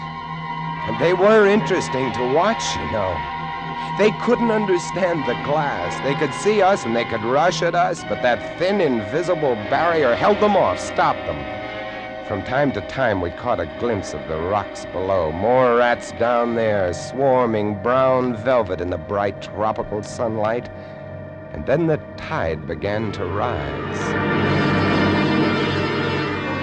If only it had drowned some of them. Ship's rats don't drown. No, sir, you cannot drown one of them. They're all climbing up the tower. This bunch around us is getting thicker. Say, what's the time? 6:15. You've got first watch, John. Right. Wake me at 10. I will. Come along, August. It was getting dark. One side of the room was lit a soft, filtered red. Sunset through the rats. Oh, very pretty. I set the wicks, checked my fuel, and then lit the lamps. It caught them, lit them in their gigantic wriggling web of pale, hairless bellies, twitching red tails, bright eyes. Then I started the rotary motor. The light drove them mad as she swung slowly and smoothly about. She blinded them in the fierce stabbing bar of light, moving continually about, ever turning, ever touching, ever moving around and around, and they twitching and shuddering, eyes flaming when they were struck by the light. The bright light moving, and behind on the dark side of the room, so close, I dared not turn my back, but you cannot help turning your back when you're in a room made of glass. On the dark side of the room, you could not see them, but only their eyes. Thousands of points of blank red light, blinking and twinkling like the stars of hell.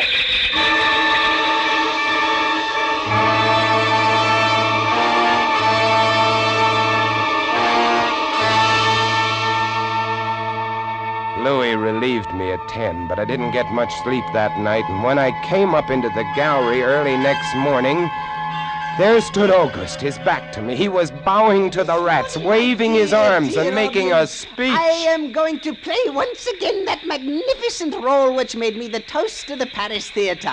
Prelate, the evil genius of the medieval underworld. I am he who did guide the dark soul of the Marechal into the nether paths. Do not be frightened, little children. I will not Kept hurt turning. you. I stood staring at him, horror-struck, but he didn't notice me. The man had gone mad. He kept turning, telling his stories to all the rats, leaving no one out. August! August! Ah, another one. A latecomer. Take a seat on the aisle, dear patron. August, move stop over it, there. stop it. Let the gentleman be But seated. he didn't stop. Come. He went on, bowing and scraping to the rats, his big blue eyes rolling and winking, his wild red hair waving about him. I grabbed him by the arms and slapped his face. He looked at me like a child. And then his face screwed up. He looked as though he were about to cry. Go below, go on. Oh, very well then. Later, my dear audience, later. Matinee today. Sure, he was crazy. But I guess we all were. A few hours later, he came back up and caught Louis and me teasing the rats. Yes, sounds horrible. It was fun. We could get right up against the glass and make faces at them. It drove them crazy. They would scratch away trying to get at our eyes. Louis was even cuter about it. He'd pull a piece of bread out of his pocket and press it against the glass. The rats would scramble into a solid ball, biting each other, clustering like grapes. From time to time, a whole knot of them would slip and fall 110 feet to the surf below. Look at the sharks! They're eating them. The sharks are our friends. Here, I'll get another bunch together. Here, my beauties. That's it. Pile up. Kill each other. There they go! Auguste joined in, too. Oh, very ingenious Auguste. He learned that if he spread-eagled himself against the glass, they'd bunch and bundle against his figure. Then he'd leap back. Look! My portrait in rats.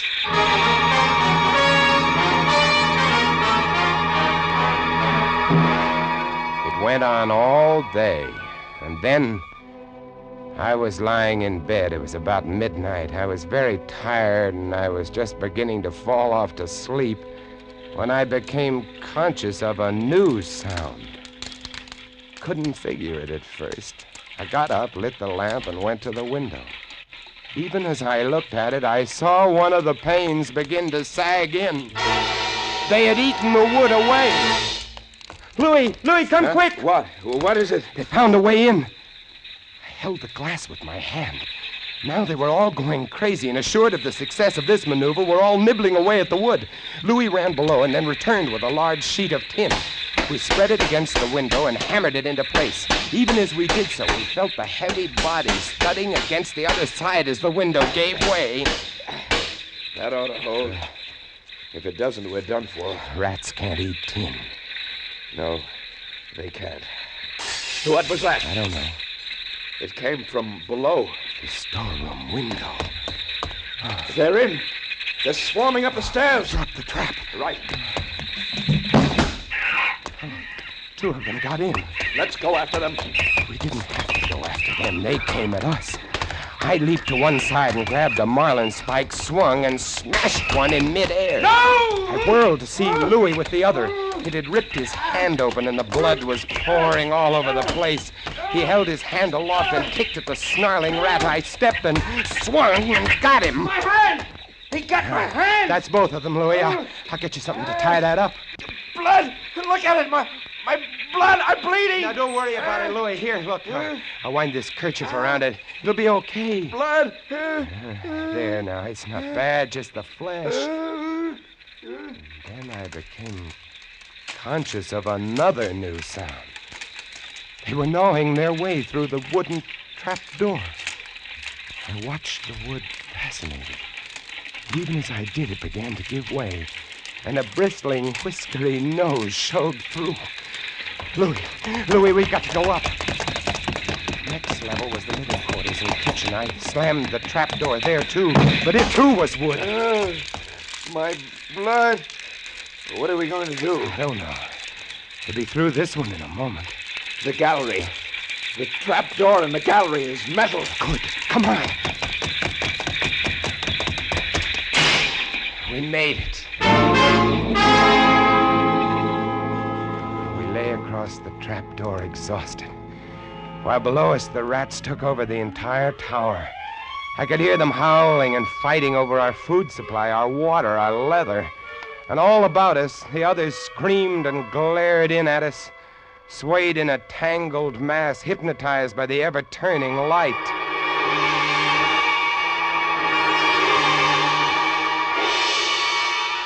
By morning, the air in the little room was horrible. Until now, we'd been getting air from the tower below. Now that was sealed off, and so was all our food and water. We lay exhausted, panting, waiting. And the hours crawled on. I was almost dozing from fatigue when I saw a sight that brought me too fast. Would you like to come in, my beauties? Would you? I hold the powers of life and death, and I can let you in, you know. August was standing by the glass, and in one hand he held a wrench. He was tapping the glass gently, not quite hard enough to break it. I eased myself to my feet and slowly, very slowly, tiptoed toward him. All I have to do is tap just a little harder, and I found a coil of wire in the toolkit, and I trussed him up, fastened him to a stanchion in the center of the room. Louis was of no help. He lay on his side, looking at his bloody hand, weak and sick as a baby. So there I was, a lunatic and a coward for company, and all about watching our little drama, the rats.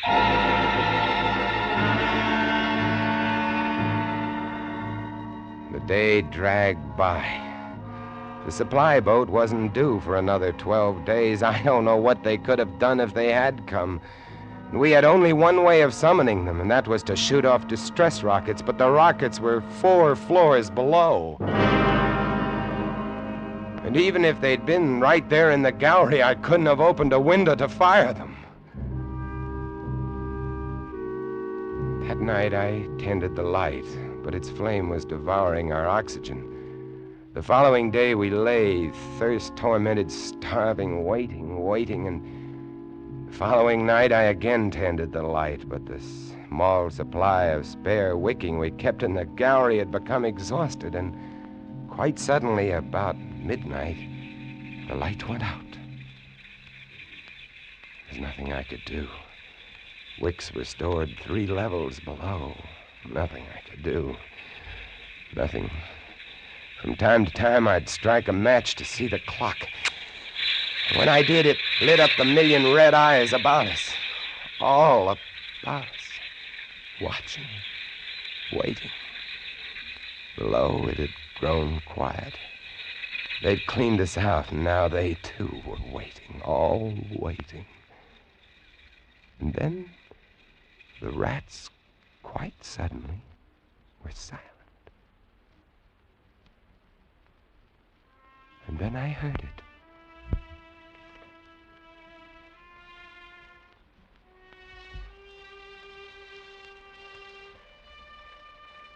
And then I saw the sky and the stars. The rats were gone. I went to the glass. Out there on the water, a small freighter, a banana boat, showing a few lights, came softly and innocently at us. The light was out. They didn't know.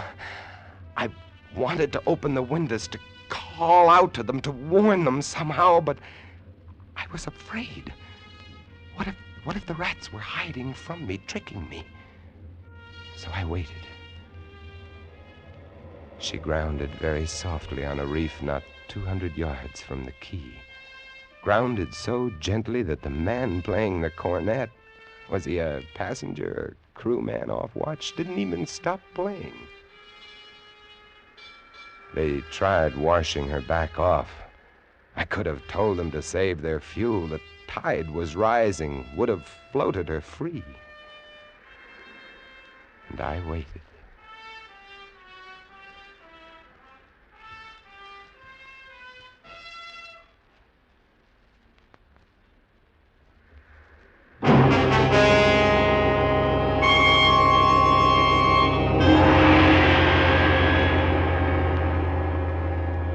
That's all. That's the story. The sun came up and there wasn't a rat on the whole quay. Every last one of that terrible army had left us, gone back to sea on their new ship. Auguste, insane asylum, he never recovered. And Louis, they took him into Cayenne where he died of blood poisoning from his bite. Oh, yes. Well, that's the whole of it. And if you'll excuse me now, I must go set my traps. No mouse traps. No rats in this lighthouse, I should say not. Life in the lights isn't bad, but sometimes when I see a strange vessel approaching, I get a little nervous, sure. Somewhere on the seas, there's a little banana boat without a crew. That is, without a human crew.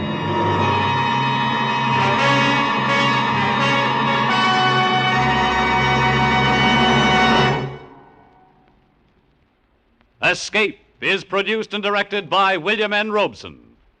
Tonight we have presented Three Skeleton Key by George Tadouse, adapted for radio by James Poe and starring Vincent Price as Jean. Supporting Mr. Price were Harry Bartell as August and Jeff Corey as Louis. Sound effects on Three Skeleton Key, created by Cliff Thorsness and executed today by Mr. Thorsness, Gus Bays, and Jack Sixsmith, have been awarded the Best of the Year by Radio and Television Life magazine. Harry Essman was at the control panel, and special music was arranged and conducted by Del Castillo. Next week, you are swimming for your life in the dangerous waters off the Florida Gulf Coast, about to be smashed by a launch carrying a vicious criminal who must kill you or die himself. And on shore, 500 yards away, the police are waiting to arrest you for murder. And there can be no escape.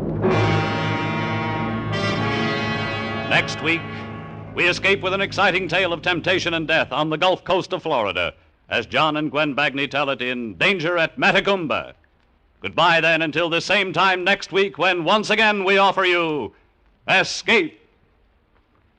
A patch of weeds, a boxer's biography, and a mild, lukewarm bath. They're all clues that lead the police of Jackson, Michigan, to a killer in the gangbuster story on CBS this Saturday night. It's the case of the Double Push, to be heard on most of these same CBS stations this Saturday night. This is CBS, the Columbia Broadcasting System.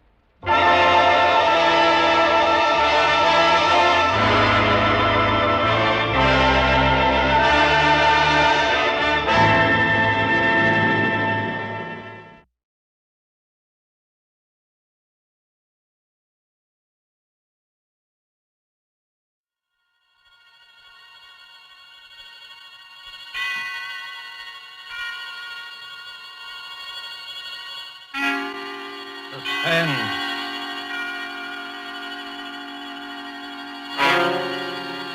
This is the Man in Black, here again to introduce Columbia's program, Suspense. In our starring Hollywood cast this evening is Mr. Peter Lorre, who appears as a mysterious gentleman called George Ravel. Miss Wendy Berry plays our worried heroine, Marjorie. Mr. George Zuko is the lawyer, Alex Stevens.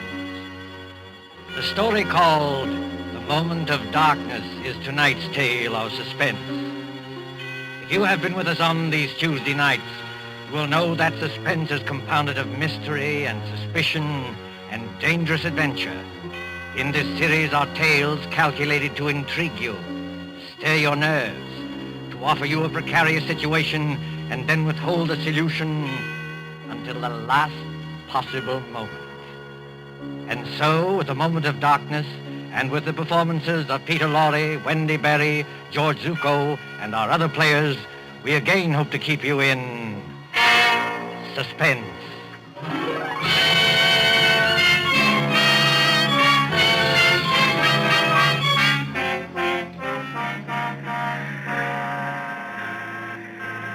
The Train Bleu crack express train from Paris to the French Riviera, which in these carefree days before the war used to make the journey from Paris to Nice overnight.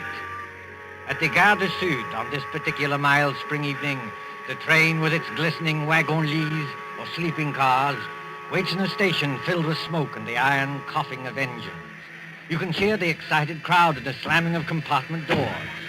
You can see the guard standing by with his watch in hand, with his horn ready to blow as a signal. En voiture, messieurs les voyageurs! En voiture!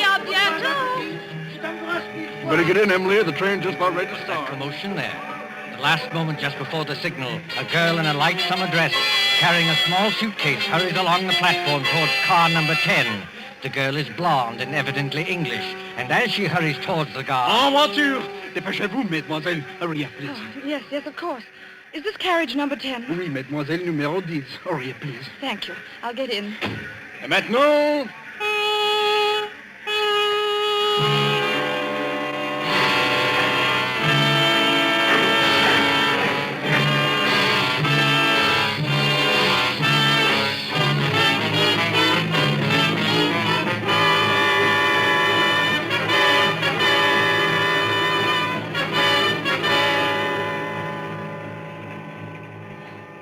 corridor must be at least a mile long.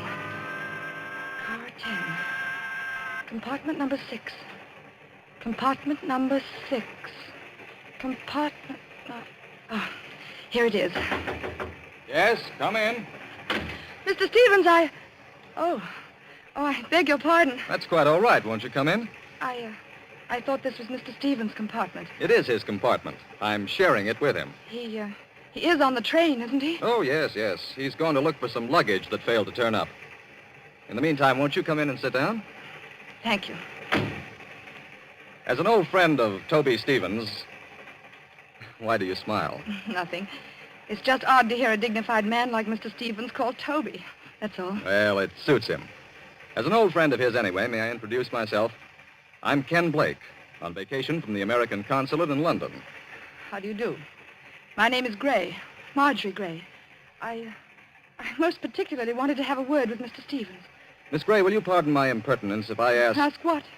Whether it's about your Aunt Hester at Monte Carlo and the man who seems so determined to scare her to death. You know about that? Yes, a little. After all, that's why Toby's left his law practice and come all the way from London. He said... Mr. Stevens. Marjorie. Great Scott, what are you doing here? I came up from Monte Carlo, especially to see you. I thought I'd find you in Paris, but when I got to your hotel, they told me you'd gone. Cook said they'd reserved a compartment on this train for you. So, well, here I am. But why? Before you see Aunt Hester, Mr. Stevens, I want to know what you meant by that letter you wrote me. I meant exactly what I said, Marjorie. I'm going to expose this faker, George Revel. Excuse me, if you two want to talk, I'll just clear out of here. No, Ken, stay where you are. Really, Mr. Stevens? You've made an impression on her, Ken. When the girl suddenly becomes thoroughly British after spending half her life on the Riviera, well, you've made an impression. Don't talk like that, Toby. She won't get annoyed with you for saying it. She'll just get annoyed with me. Marjorie, this is Ken Blake. We've met, thanks. I asked him to come along with me, and for a very good reason. Indeed? Ken was for years at the American consulate in Paris. He knows all the heads of the Sûreté Générale, that's the Scotland Yard of France. And in particular, he knows the great detective Flamand, who's the chef de Sûreté. I thought Ken might be very useful when we nab Revel. But I tell you, Revel is dangerous. Dangerous, my eye. Something's going to happen. I know something dreadful's going to happen. Now, let's face the situation, Marjorie. Your Aunt Hester is middle-aged, wealthy, and... Oh, if only Uncle Paul hadn't died. He was the decentest person I ever knew. But he did die, my dear, and Hester can't be consoled. She can't eat, she can't sleep, she can't think of anything except getting in touch with his spirit. Along comes this faker Revel to give seances. I wonder if he is a faker. You're not falling for this Tommy rot, surely? Really, Mr. Blake, if I'd asked for your advice in this matter... I beg your pardon, Miss Gray. When we get to Nice, I'll take the first train back to Paris. No, wait, please. I didn't mean to be rude.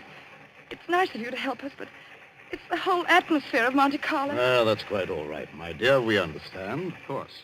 There's Aunt Hester in that villa over the Mediterranean. There's Ravel, all thin and quiet and swarthy, with those somber-looking eyes of his. He seems to dominate her, just as Mr. Stevens used to. Dominate her, my dear? That's rather a strong word for an easygoing old buffer like me. The things Ravel does at those seances are terrifying. I don't know whether he's an imposter or not, but I am sure nobody else can do what he does. Now there, Marjorie, is where you're wrong. I can. You can? Yes. I promise to duplicate in front of your aunt every single trick Ravel ever performed. Oh, but that's impossible. Is it? Wait and see. I'll put it up to Mr. Blake. It isn't merely that Ravel is tied up, tied hand and foot in a chair, while these horrible things are going on. I know there are people who can get out of ropes and back into them again. But Ravel lets you take one precaution that shows there can't be any trickery. Oh? And what is that precaution? Just before the lights go out, he takes a piece of white paper. Well? He puts one under each foot. You take a pencil and draw an outline around the shoe on the paper. If he moved the millionth fraction of an inch, it would show in the outline later. But it never does. Well, look here, Toby, that's a bad one. Why does it strike you as being so funny? Because I can do it, too. Just give me a moment of darkness, that's all. You mean he gets out of his shoes or something like that? No, he could hardly get out of his shoes and back into them without disturbing the outline. Then he doesn't leave his chair after all. On the contrary, he can be all over the room. Well, how in Satan's name does he do it? My dear fellow, there's nothing simple.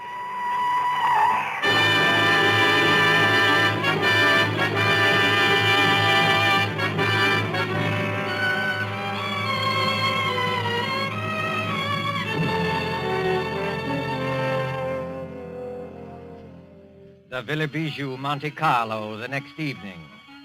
On the lighted terrace, that white villa, overlooking the olive groves and the sea, 3 people are seated at their ease, enjoying the night air. Below glitters the town, a white palm garden. But even its lamps are dimmed by the firework illuminations from the Promenade des Anglais. When the Principality of Monaco celebrates its ruler's birthday, great rockets go hissing upwards to burst and bloom in colored fires against a black sky.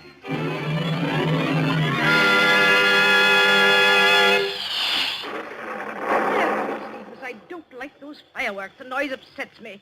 I wish they'd stop. Never mind the fireworks, Hester. You've heard my proposition. Give me an answer. Oh, what's more, you spill broth on your jacket at dinner. You're the clumsiest eater I ever saw. Here. Let me take a handkerchief to it. Please, Aunt Hester, won't you answer Mr. Stevens? Why don't you two let me alone, both of you? We're only trying to help you. Don't you believe that? Oh, yes, I believe it, but I'm happy. I talked with my husband twice last week. Now, look here, Hester. This has got to stop. Why? Ravel's a fraud, and I can prove it. If Monsieur Ravel is a fraud, what is he gained by this? Has he not asked for money? I don't know, has he? No, not a penny. You haven't changed your will by any chance. People do queer things sometimes that even their solicitors don't know about. Oh, no, dear, I haven't changed my will. When I die, Marjorie inherits everything. I am a lonely woman. I'm getting old. I haven't got much to look forward to. Now, why don't you go your way and let me go mine? Suppose Ravel is a fraud. Just suppose it. Well, all right. Have your way. You wouldn't like to think you'd been deliberately tricked and imposed on now, would you? Oh, no. Now, listen, Hester. If I prove to you these so-called miracles were really tricks that I can do myself. Oh, don't be ridiculous, Alex Stevens. I offer to prove that here and now. Would that shake your faith a little? Yes, I suppose it would. But how did you become so clever all of a sudden? How did you become so gullible all of a sudden? You used to scoff at this sort of thing. You used to be gay and lively and go to the casino. Well, that was before Paul died. You're shivering, Marjorie. If you feel cold, put on a wrap. I'm not cold. It's only... Only what? Got a kind of presentiment that there's something dreadful hanging over us. I can't tell what direction it's taking or who's in danger. But I'm sure it's going to burst. Just as sure as I... By George, look at that rocket. Yes.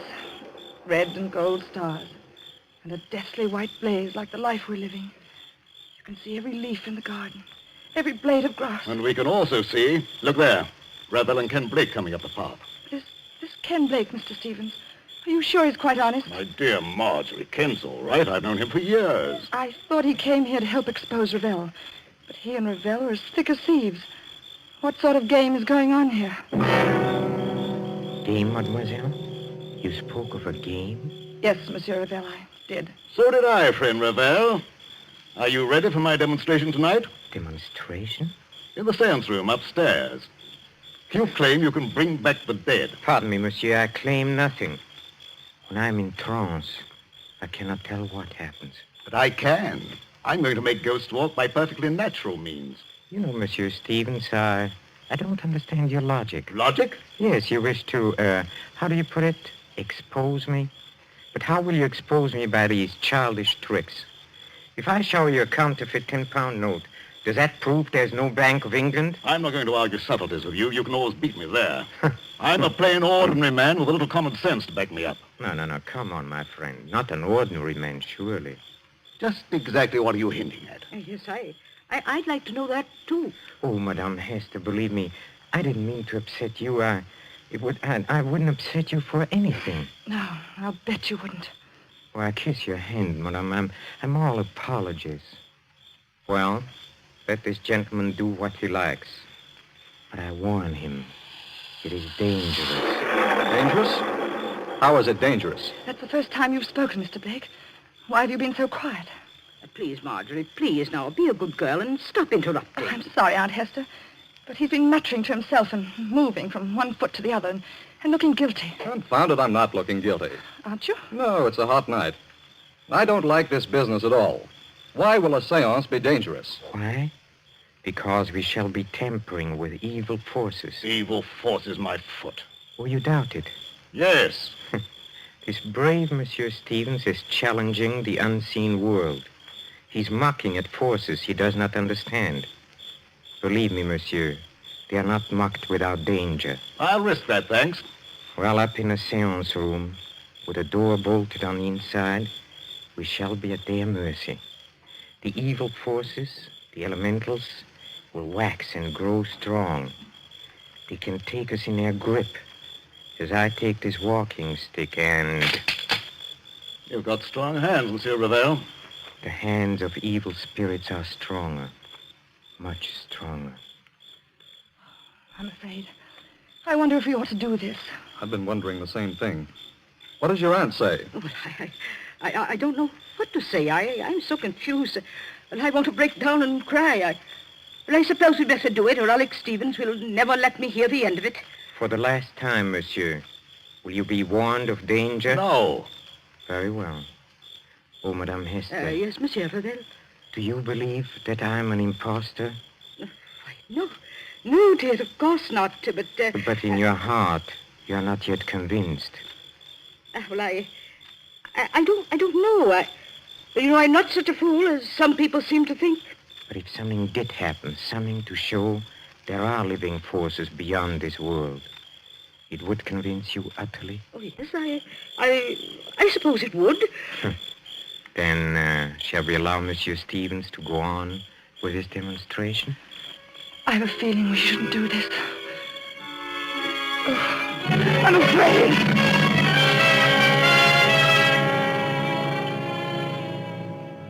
Upstairs at the Villa Bijou, there is a small, bare, deeply carpeted room. Its only furniture consists of a round table, 5 chairs, and a large cabinet phonograph. There is only one door, and there are no windows. In one chair, a little way back from the table, sits Mr. Alexander Stevens. He is tied hand and foot, the outline of his shoes drawn with pencil on pieces of paper, so that he cannot move. Now then, friend Raphael, have you quite finished tying me up? Oh, yes. Yes, and I bet you won't get out of these knots, sir. Well, we'll see about that. Are the rest of you ready? Yes, all right. Oh, dear, I wish I'd put some smelling salts in my handbag. Well, what do you want us to do now? We'll have conditions exactly as they are for Mr. Ravel. I'll sit in this chair back from the table. You 4 sit round the table, clasping hands to form a circle. All right, let's get on with it. Ken, will you start the gramophone? I believe it's customary, Mr. Ravel, to have hymns played at the beginning of a seance to establish the proper frame of mind. Yes, monsieur, that's true. You fool. What did you say? Oh, nothing, monsieur. Please continue. Start the gramophone, Ken. When you've done that, turn out the lights on that switch by the door. Then join the circle. Clasp each other's hands tightly and don't let go unless... Unless what? Well, unless something gets me. Be careful, monsieur. Go on, please. Start the gramophone. All right, here goes. Now the lights, Ken. Switch off the lights. Lights? Yes. There you are. It's pitch dark. I can't see my way back to the table. Here, Ken. Here's my hand. Thank you. Mine Thanks. on the other side, Mr. Blake. Thank you. I've got my bearings now. Are all of you clasping the hands of the next person? Then quiet and wait for what's going to happen.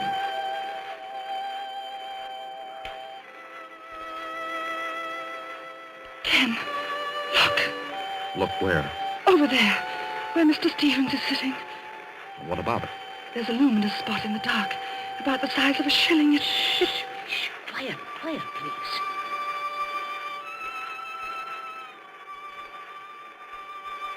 Did anything touch the back of your neck? No. What was that? It's Alex Stevens. I know it. This was not on a program, madame. Break the circle and get those lights on. The luminous spot is still there. Oh, hurry, Ken. I can't see my way in the dark. I don't know which direction the lights are. Wait a minute. Here's the wall. If I grope along here, I ought to find the switch. Yes, here it is. Lights.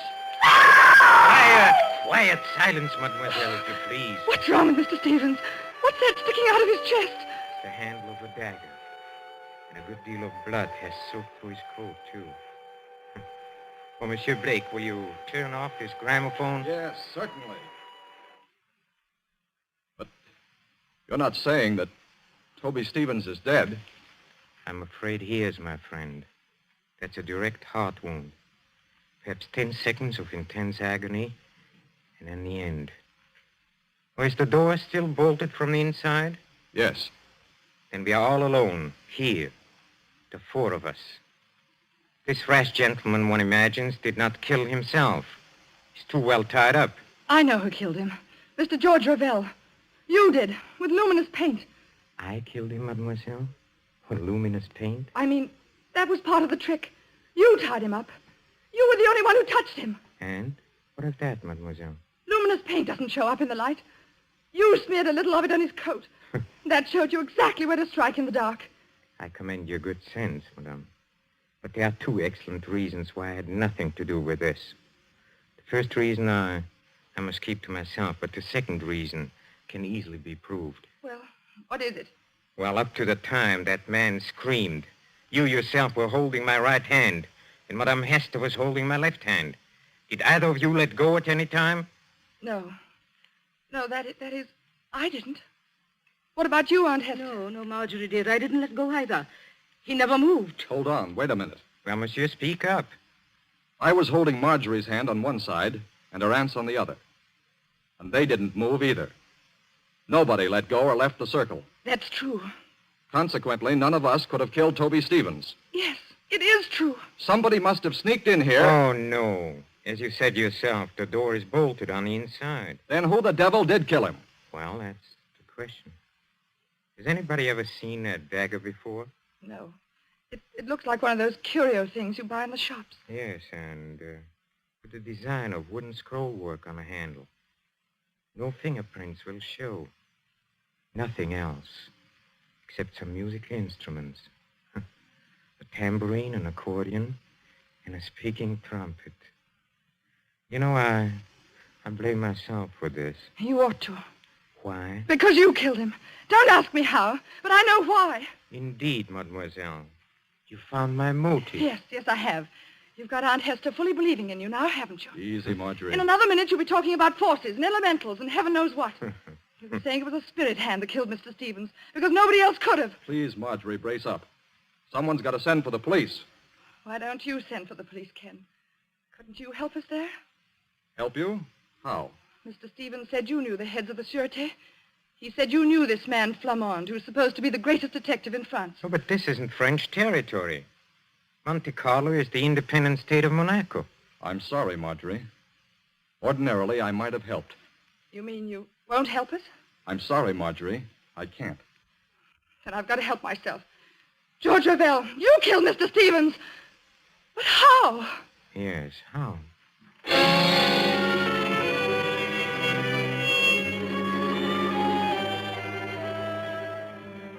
24 hours later, 24 hours of blind puzzling. In the railway station at Nice, 9 miles from Monte Carlo, the night express for Paris is already underway. The guard has blown his signal, and the great wheels grind. A young man, hatless and worried, pushes through the crowd past the already moving train. Non, monsieur. C'est défendu. Vous êtes trop tard. Too late, nothing. I'm getting aboard this train. Prenez garde, monsieur. Prenez garde. I'm sorry to have caused you any trouble, guard. But do you happen to know whether... Marjorie. Ken Blake, what are you doing on this train? Exactly the question I wanted to ask you. Walk along the corridor with me, will you? All right. Marjorie, you little idiot. What's the idea of running away? If it's any of your business, Mr. Blake, I'm not running away. I'm merely going to Paris. You were told to stay in Monte Carlo. Don't you know you can land in jail for this? They'll put you in jail, too, won't they? Yes, I suppose so. But what's the idea of going to Paris? First of all, I had to get Aunt Hester away from that man, Ravel. She really thinks he can call up ghosts now. Is your aunt on this train? Yes, in that compartment there. Second, I'm going to Paris for some real help. I'm going to the Sûreté. I'm going to see this man, Flamande. You won't find Flamande in Paris, Marjorie. And you'll certainly never get him to arrest Georges Ravel. Oh? And why not? Because, my dear idiot, Georges Ravel is Flamande. What are you saying? The man who calls himself Ravel is really Flamande, the head of the whole French detective bureau. He made me promise not to tell anybody. And that's why you've been looking so guilty for 2 days. Yes, I tried to tip you off today, but the police were with us all the time. So he is a fake spiritual medium. Mr. Stevens was right about that. And I still say I'm right about the other thing. Whoever he is, Ravel killed Mr. Stevens. But how and why? Oh, I don't know. This alleged detective. Did he tell you why he was masquerading as a medium in Monte Carlo? No. All I know is that we're in one sweet mess. We've left town without permission. They'll probably stop the train and send us back in a patrol wagon. Oh, no, my friend. That won't be at all necessary. Ravel! Yes, mademoiselle. Ravel or Flamande. Well, since you know me as Ravel, call me that. You knew that I was on this train? Oh, naturally. Look here, old man. I kept quiet about you because you swore it was a matter of life and death. But will you answer a couple of questions now? Oh, with pleasure. Why did you pose as a medium? Because the Moroccan government employed me to trap a murderer. So I had to work, how do you say, undercover. All right. Why was Toby Stevens killed? Stevens was killed because he was a blackmailer. A blackmailer? Yes, mademoiselle. Does that surprise you? Yes. Oh, yes, of course. Very much. I tried to warn Stevens, but the fool wouldn't listen. And then, well, I wasn't quick enough. Stevens was murdered, of course, by one of us four in the seance room. Well, that's impossible. Impossible? Oh, no. The trick was baffling because of its simplicity. I'm sure you killed him. One moment, mademoiselle. Let me show you what I mean by trick, baffling because it is so simple. Take, for example, the pencil outline drawn on a paper around the medium's shoes. Did Stevens tell you how I did that? No. On this train 2 nights ago, he started to tell us, but... Then he just stopped in the middle of it and laughed. You see, the medium leaves his chair. Well, he makes tambourines rattle and ghost forms appear. Yet the pencil outline is not disturbed. Now, how does he manage it? Well, how does he manage it? Well, quite easily. He returns to his chair. He turns over the 2 pieces of paper. He takes another pencil and draws an outline of his shoes on the reverse side of the paper. You look at it. And imagine it's the same outline we drew. Precisely. So easily are people misled. And it was the same way with a murder. But there couldn't have been any trick about the murder. None of us left the circle. We were all clasping hands when we heard that scream. Don't you agree? Oh, yes, I agree. I can't stand this any longer. When we heard Mr. Stevens utter that horrible scream... What makes you think it was Stevens who uttered that scream? I beg your pardon. What makes you think it was Stevens who screamed? Well, wasn't it? Oh, you assumed it, yes. We all assumed it. But up to that time, Stevens wasn't even hurt. Wasn't hurt? You see, the source of sound cannot be located in the dark. It was the murderer who uttered that appalling cry. In a few seconds of darkness, before the lights went on, the killer simply leaned across and drove that dagger into Stevens' chest. And you proved that? Yes. If Stevens had been hit at the time of the scream, blood would have blotted out the spot of luminous paint. Yet, Marjorie Gray saw the paint shining after the scream. That's true, Marjorie. I heard you say so. You put the luminous paint there, Ravel. You were the only person who touched him. Oh, no. There was one other person who touched him. Who was it? Another person, in full sight of you, said Stevens had spilled broth on his coat and swabbed at his chest with a handkerchief. You mean? I mean, of course, the real murderer. Your Aunt Hester. Yes, Marjorie. Your Aunt Hester. Aunt Hester! Keep back, all of you. Oh, so you managed to find a revolver? Marjorie, I poisoned your Uncle Paul. I poisoned my husband, and Alex Stevens knew it. You can't get away, madame. Keep away from that door. I never believed in spiritualism. I let myself be influenced by a medium because Alex Stevens would try to stop it. He was getting money out of me. He wanted no other influence. Don't open that door, madame. But I am opening it. Oh, Aunt Hester, don't! I told you I wasn't a fool as I looked. I had the knife in my hand. Stop her, Ken! Stop her! Well, mademoiselle, she has committed many crimes, but now she has paid for them all.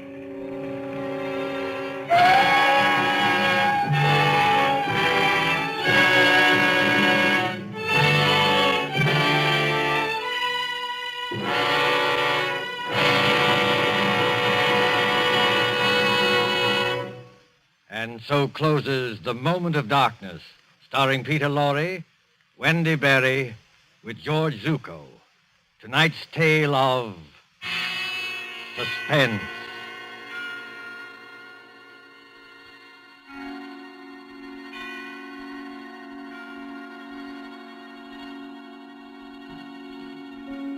This is your narrator, the Man in Black, who conveys to you Columbia's invitation to spend this half hour in suspense with us again next Tuesday, when Agnes Moorehead and Ray Collins will star in a study in terror titled The Diary of Sophronia Winter.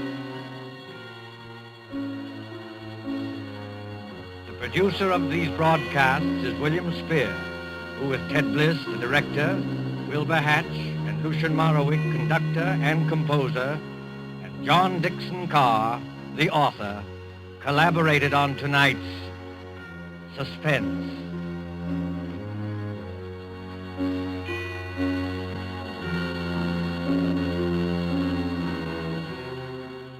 This is the Columbia Broadcasting System.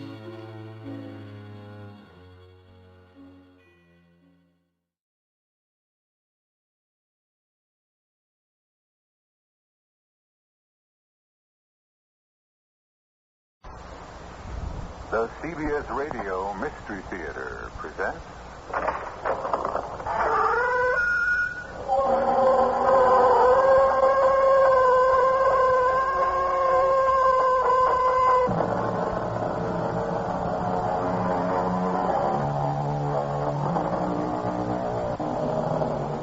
Come in.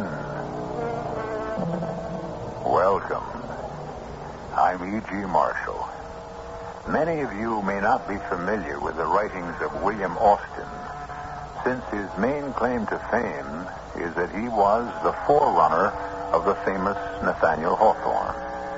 But it is as sad in a way as this haunting tale I bring you that he should have been so overshadowed by his famous antecedent. For no more poignant and heartbreaking, while at the same time terrifying story could be told than this. The American version of the Wandering Jew, condemned and outcast, and the small, shivering, fever-racked child with the sad brown eyes innocently doomed to share his exile with him forever. lightning flash. Do you see? My eyes are dazzled. What should I be seeing? There, in the center of the cloud. What? An open carriage drawn by a fierce black horse. And the child clinging in terror to the man. There he goes. The storm breather.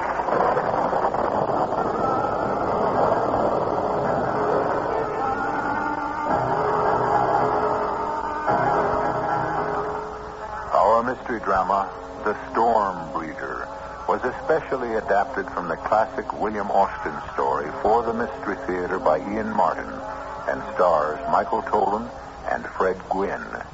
I'll be back shortly with Act One.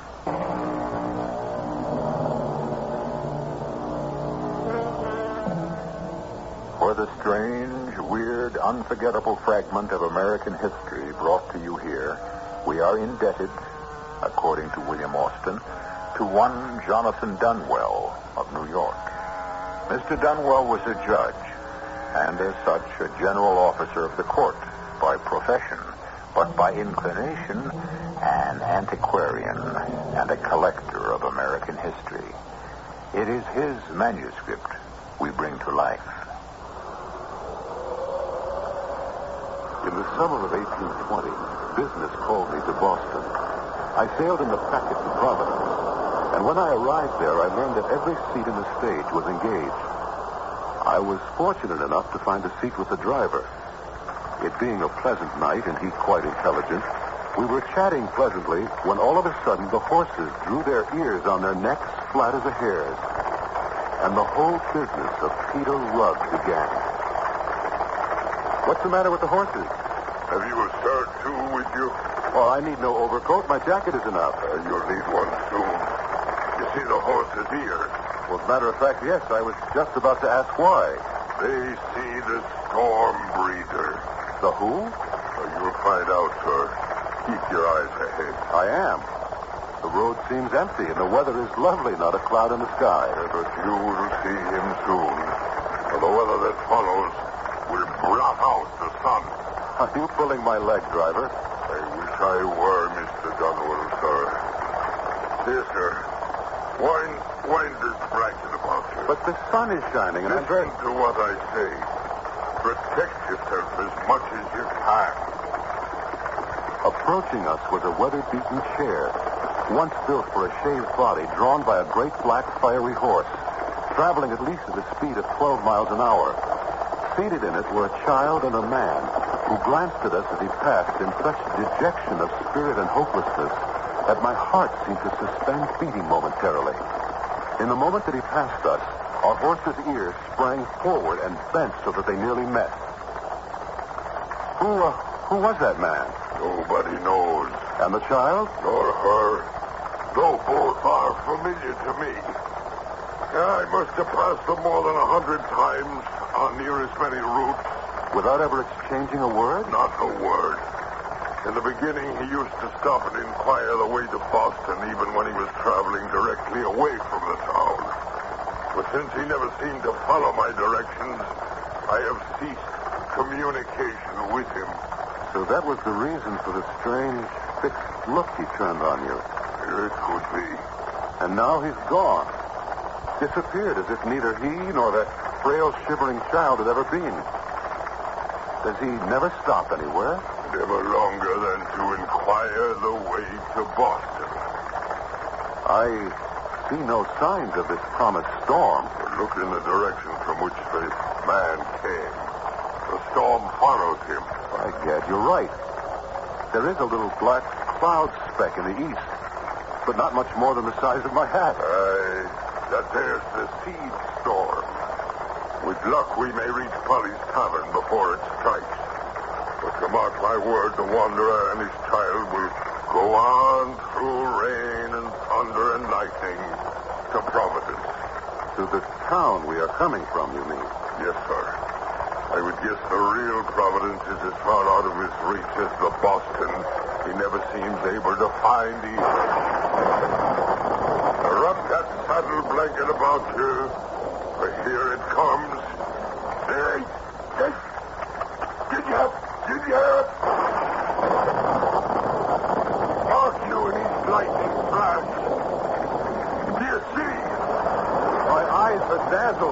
What do you mean?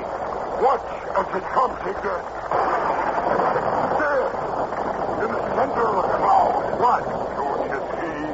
An open carriage drawn by a black horse, and the child clinging in terror to the man. Now look! Do you see? I see nothing but the lightning and the boiling blackness of the cloud. No matter, perhaps as well for you. The hold fast. We go full out. Hurry! Get up! Move, then! Move!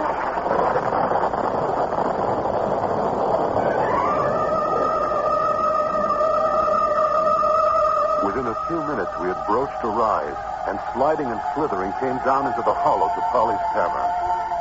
In spite of the summer weather, a steam of damp arose from our clothes and those of other travelers.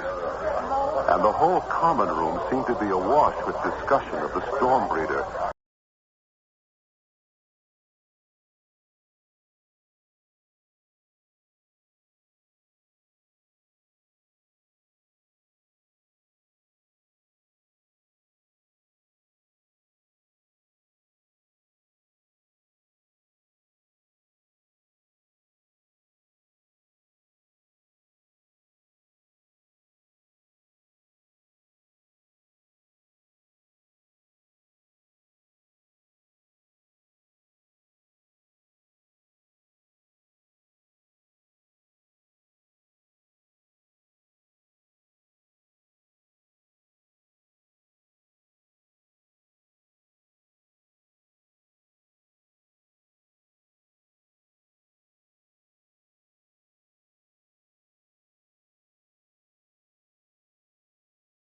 Almost all of them seem to have met on the road. The name is Derwent, sir, of Boston, in the import-export trade. Jonathan Dunwell, recently seated as judge in our circuit courts, bound from New York to your fair city. Well, sir, my pleasure and privilege to meet so distinguished a gentleman. I'm afraid your city is fast surpassing ours in credit and notoriety. Not entirely, sir. I'm afraid a citizen of your city is the focus of all conversation tonight. The storm breeder. Did you chance on him? No, as it happens, not today. But too many times. Too many times? I could wish to see neither that man nor his horse again. For they seem not to belong to this world. Well, how's that? I saw them plain, father and daughter, passing us on the road. Did you speak? No. I have seen him wet and weary many times before tonight. And no one who has ever once seen him can ever be deceived again as to his identity. You know him by name? Yes, sir. Peter Rugg. Peter Rugg. But who is this mysterious man? That is more than anyone can tell exactly, save that he is a famous traveler, though held in low esteem by all innholders, for he never stops to eat, drink, nor sleep. But why does the man never stop anywhere? Long enough to speak to anyone, at least. Why, those who know the most about him say the least. It is asserted that sometimes heaven sets a mark on a man for judgment or for trial. I'm thinking of the one time Rugg spoke to me. I was in Connecticut at the time, on a winding road, my horse as weary as myself. It was toward dusk, and all of a sudden, from behind me, traveling at that reckless clip for those roads, a fiery black horse pulling an open chaise caught up to me from behind. Could you tell me how far it is to Boston? 100 miles. 100? How can you say so? I was told last night it was but 50, and I have traveled all night. Problem is, sir, you are traveling from Boston. You must turn back. How can you tell me so? It is all turn back. Boston shifts with the wind. One man tells me it is to the east, the other west. Even the guideposts all point the wrong way. I think perhaps you're tired, and your little girl, too. Why not stop and rest? You're wet and weary. Yes, foul weather since I left home. Stop then up ahead of the inn and refresh. No, No, I cannot stop. Do you see what follows me? I must ever stay ahead of it. So I must reach home tonight. I pray you are mistaken in the distance to Boston. I wish I were. May I make so bold as to inquire if you are Peter Rugg? I think we've met before. My name is Rugg. I meet so many. I have lost my way. I am wet and weary. I would take it kindly if you would direct me to Boston. Where do you live in Boston? On what street? Why, Middle Street. Everyone knows the house with the great shade maple across from the cemetery. When did you leave Boston? I cannot tell precisely. It seems a considerable time. What, sir? How did you and your child become so wet? It has not rained in these parts today. The shower caught me back on the road a piece. It always catches me, unless I keep moving. Would you advise me to take the old road or the turnpike? Oh, why? The old road is over 120 miles. The turnpike but 97. You impose on me. It is wrong to trifle with a traveler. You know it is only some 40 miles from Newburyport to Boston. But this is not Newburyport. This is Hartford. Well, do not deceive me, sir. Is not this river I've been following the Merrimack? Oh, no, sir. You are just outside Hartford. And this river is the Connecticut. Have the rivers changed their courses? As the cities their places? Am I forever? But again the clouds are gathering and the storm is at my heels. God curses me for that fatal road.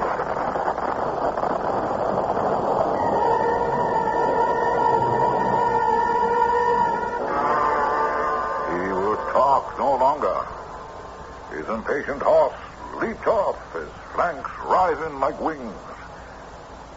That's the last time I saw the ill-fated Mr. Rugg. Amazing.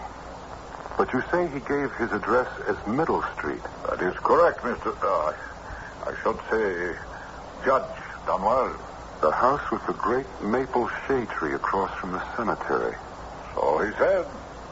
Do you know Boston well enough to locate it? Oh, no, sir. And my business seldom carries me that way. But mine does. I think for curiosity's sake I must go to Peter Rugg's home and try to find out why it is so difficult to return. 20 years, you said, you've been seeing him on the road. Oh, all of that. And the last was the only time we spoke. I should like to meet the man face to face. If for no other reason than to find a better fate for that little girl long since turned woman. When I get to Boston, I shall make it my first order of business.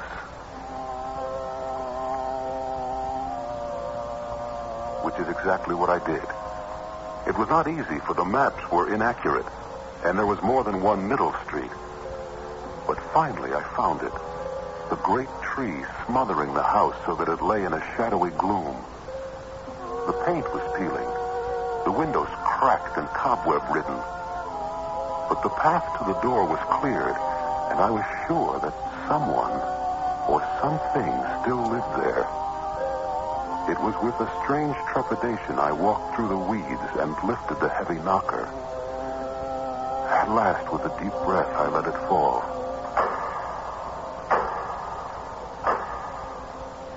Then, in utter silence, bathed in the shadowed gloom, I waited to meet whatever waited behind that door.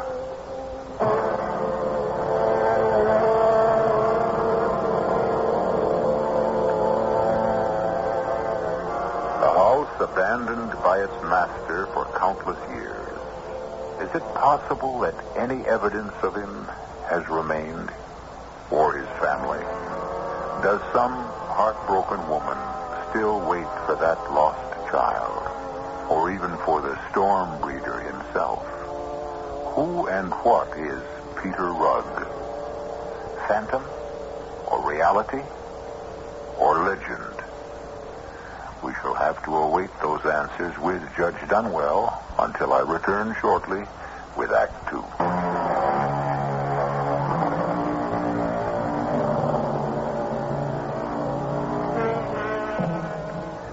Judge Dunwell was never fated to have an answer to his knock on the door.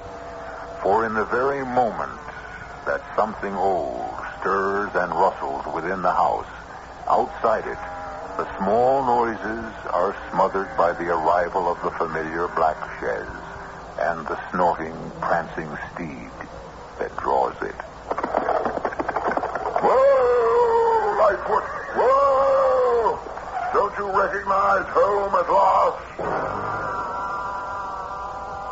At the sound of the arrival, instinctively I had withdrawn deeper in the shadows, finding perfect concealment behind a clump of overgrown rhododendra. Twilight was just upon us, as a confident and somehow younger man than I remembered Peter Rugg to be strode up the path, just in time for the door to open.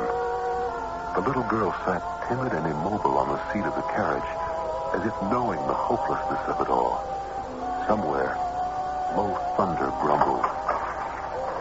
Mistress Rugg, your husband is sorry to have been delayed, but circumstances beyond... I beg your pardon, madam, but I am looking for Mistress Catherine Rugg. Who? Who did you say? My wife, madam, the Mistress Rugg. Oh, Lord bless you, sir. She ain't here. Ain't been here or in this world for 50 years. What do you mean? I mean, she's dead and gone like all birds. Dead and gone and buried and lost. But that can't be. I'm tired and worn, but this... I know my own house. I live here. Oh, no, you don't. Not now, you don't. Whoever you are, I can show you deed and title which says that it's mine. It is true. It seems as though it might be on the wrong side of the street. I don't know. It's hard to... forgive me, madam. I'm confused. Everything seems misplaced. The streets changed. The people changed. The town changed. And what is strangest of all, Catherine Rugg has deserted her husband and child. Oh, pray tell me, has John Foy come home from sea? Who? John Foy, my kinsman. He could give me some account of Mrs. Rugg. I never heard of John Foy. Where does he live? Just above here on Orange Tree Lane. Oh, bless you for a stranger. No such place in this neighborhood. But that can't be possible. The street's gone. Orange Lane is not the head of Hanover Street near Pemberton's Hill. There is no such lane now. You cannot be serious. Woman, you mock me. The next thing you will tell me is that there is no King George. However, be that as it may, you must see, madam, that both my daughter and myself are wet and weary. I must find a resting place. Can you direct me to Boston? But this is Boston. The only city of Boston I know. But not the one I know. Yes, Lightfoot, coming. I am wrong, of course. I don't know how I could have mistaken it, but this is a much finer city than Boston. Boston must lie at a distance. My good woman, since you are ignorant of it. Yes. It's the same old story. No home tonight. I must away. No!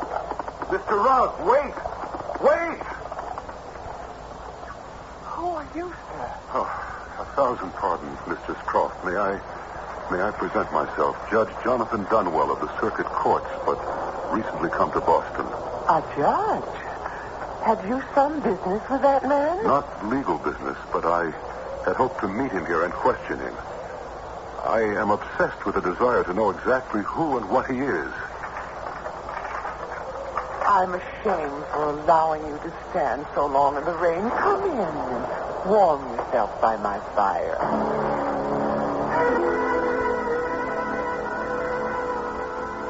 May I offer you some more sherry, Your Worship? No. You are more than kind to have given me what I have against the chill. Heaven help that poor man in an open carriage. And that child beside him. And the child.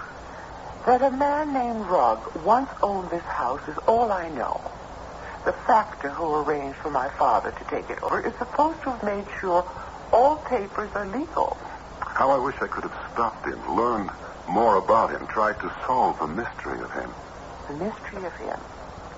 Well, I cannot help there, but I should think the factor who sold us this house should know more of him than anyone, if he is still alive. Could you give me his name and address? I shall not rest till I have followed this strange affair to its depths and its beginnings.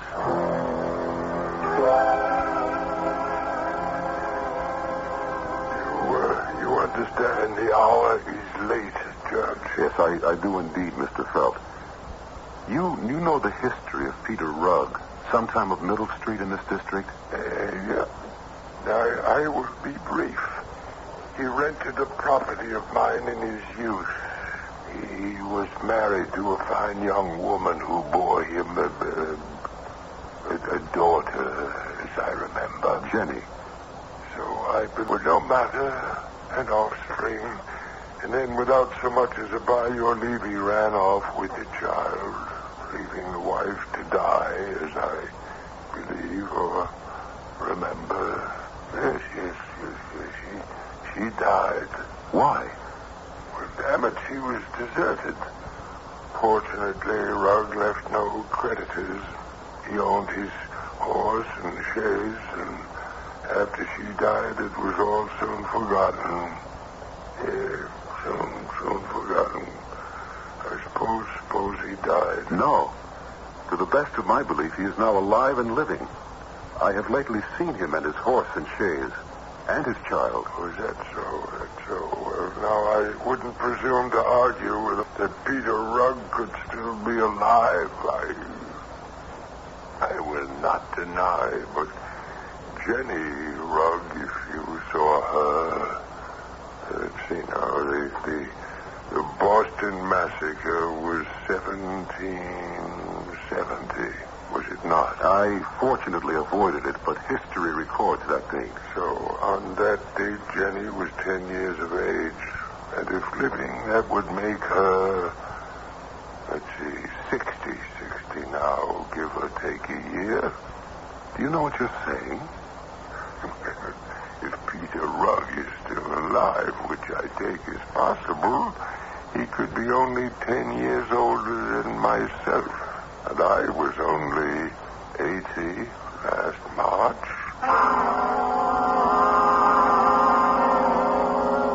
It was obvious that Mr. Felt was in his dotage.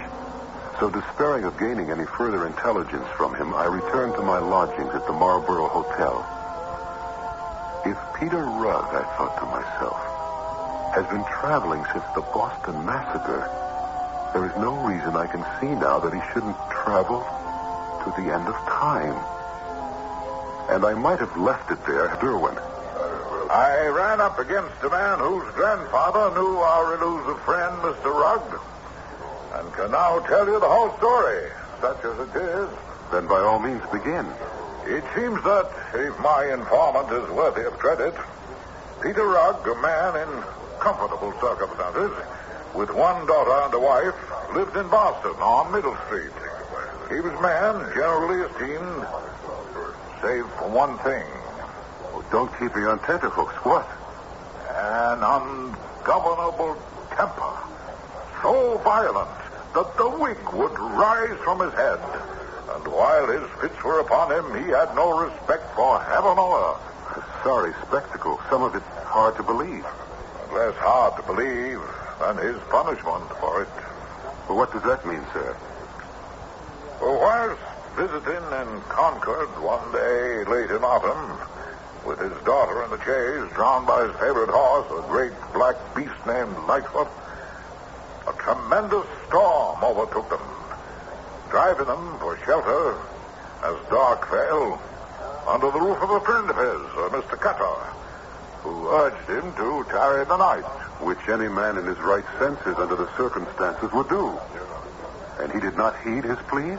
Far from it, Judge. Instead, the veins standing out on his neck and at his temples, he screamed to high heaven, "Let the storm increase! Let God and the devil wreak their worst! I will see home tonight, or never see it more!" And with that, he clapped whip to his horse and disappeared into the raging night. Never to return home? Never.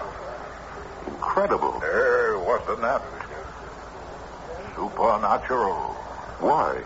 The man is accursed. Whether by God or by the devil, I know not which.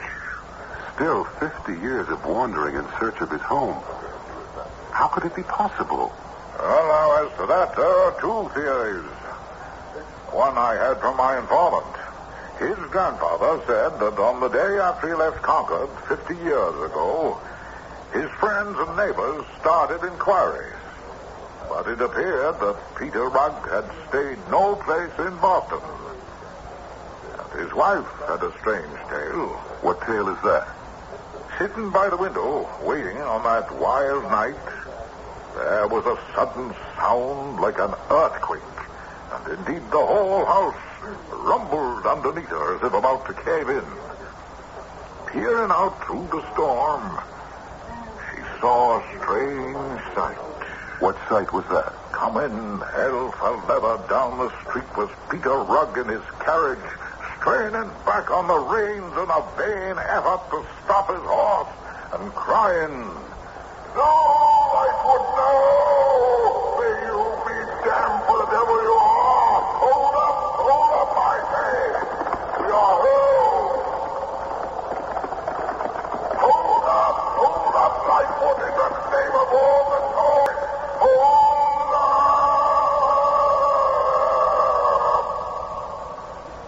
So that fiery horse of his had the bit between his teeth and would not stop? Yes. But there were those who discount theory that Peter Rugg wanted to leave his wife and never come home at all. That there was another woman somewhere. That scarcely fits the facts as we know them. Well, then, there is the other theory. Which is? Perhaps best told by the woman who had the experience. Now, she's the wife of the toll gatherer on the Charlestown Bridge. Would you care to hear her tale for yourself?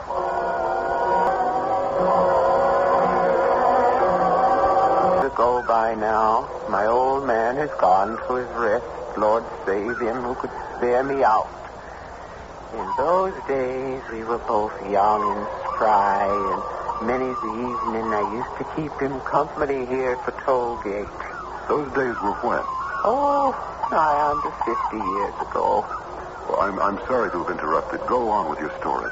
But I remembered how... Go on with your story. But I remembered how annoyed Ethan was by this big black horse and the chaise and the man and the little girl. Used to tell me how they continually were in contempt of the race crossing the bridge without stopping or paying. And were they always followed by bad weather? Why, bless you, sir, that is the truth. My Ian used to say... And you say you saw them? One evening we heard them thundering up, and I said, "This time they ain't going to take it out on you, Ethan. You're too easy going."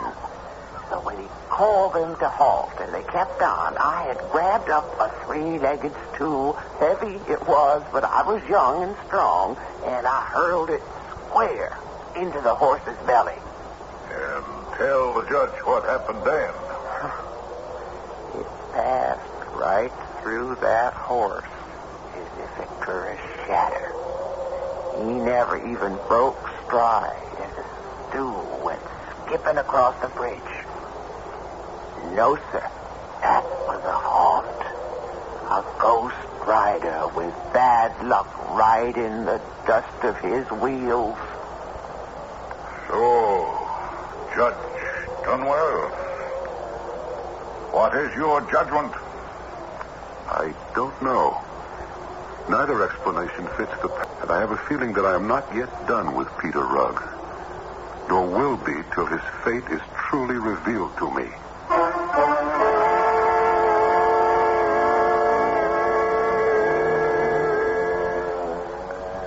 And the judge's instinct was right. Neither he nor we are yet done with the haunting tale of Peter Rugg, the man or ghost who wanders so hopelessly in search of home and rest. I'll return shortly with Act 3.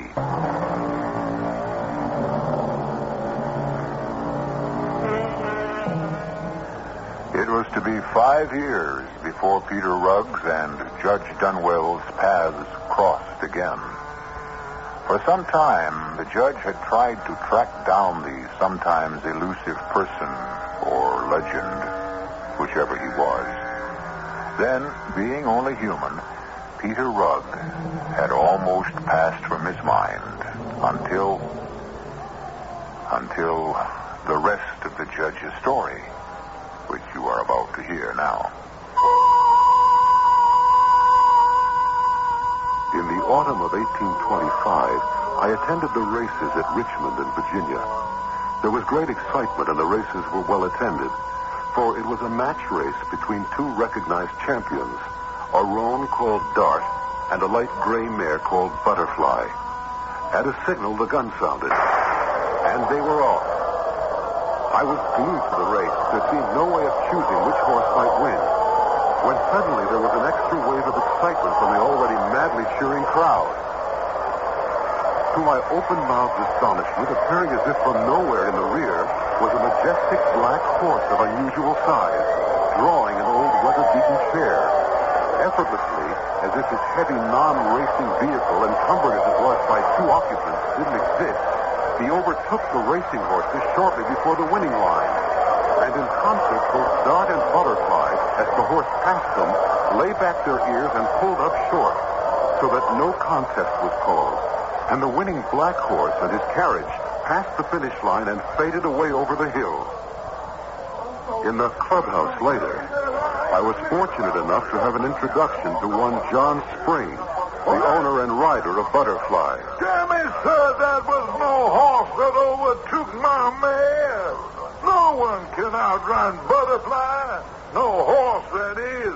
Why, I had bet all I have she would show her heels to Dart. No doubt she would if the... Good horse, make no mistake. Good horses, Dart, a great one. But not to outrun my Butterfly. That ox or whatever animal it was that frightened off our horses, why, that makes no contest, sir. No contest. And yet it looked like a horse. In no fashion, sir. Nor was it. In no fashion. And that I can prove. How is that, Mr. Spring? By my own observation and countless others, sir. Would you like to see? I would indeed. Well, then, follow me.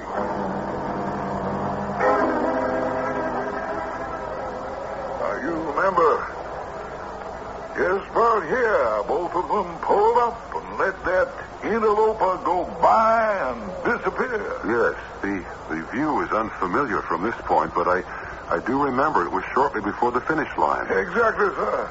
Both horses have to pull them up, walk deliberately to this spot of soft ground. Butterfly dropped her head and then lifted it, flickering in fright. Dart followed by doing the same and snorting in a sort of anger. So all of us looked to what they had examined. See you them there for yourself, Judge. I was looking at the hoof marks of the black horse which had carried on to the finish line and beyond. Horse? From the evidence of my eyes from the stands, yes. From the same evidence as I looked at the soft ground, Mr. Spring's strange claim had real validity. These were not the marks of a horse's hooves, but the evidence of another breed of animal or being. The hooves were cloven.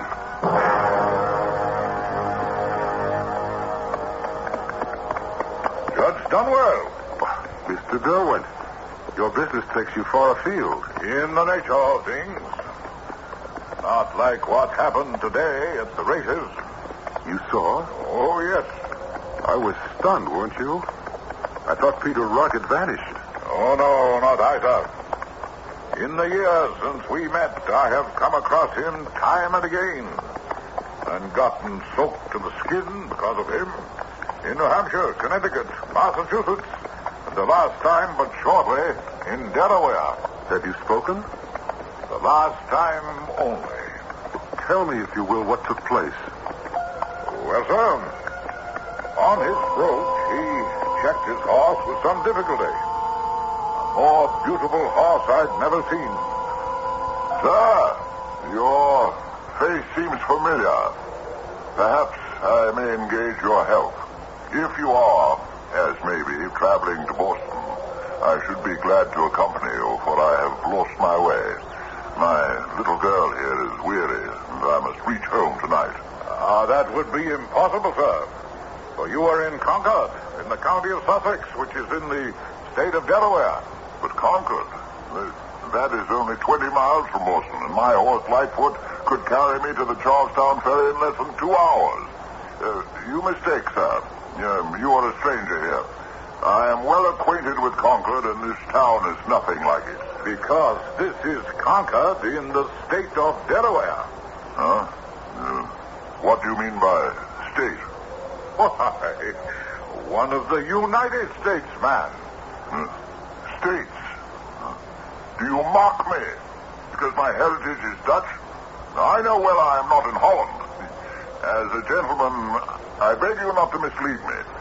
Tell me, quickly, for pity's sake, before my horse swallows its bit, he is so starved, set me on the right road for Boston. If I could, and I did, it would be 500 miles from here. 500 miles, you say? Nay, I will listen no more. This beats the Connecticut River. Get up, Lightfoot, get up!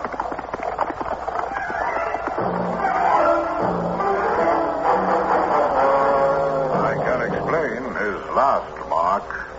I met him, as you may remember, outside Hartford, when he persisted in mistaking the Connecticut River for the Charles. So our wandering homeseeker is still abroad. Man or spirit, I shall not rest until he can. But how to help him? The courts were closed until the winter session. It seemed to me that the judgment on Peter Rugg was too great, too inhumane, too unreasonable for the extent of his small crime. I made it my business, wholly for once, to try to catch him again. But I always seemed fated to be just too late. At the toll gate on the turnpike between Alexandria and Middleburg, he had passed and paid no toll. But the toll gatherer was grateful, for he brought rain behind him to relieve a drought.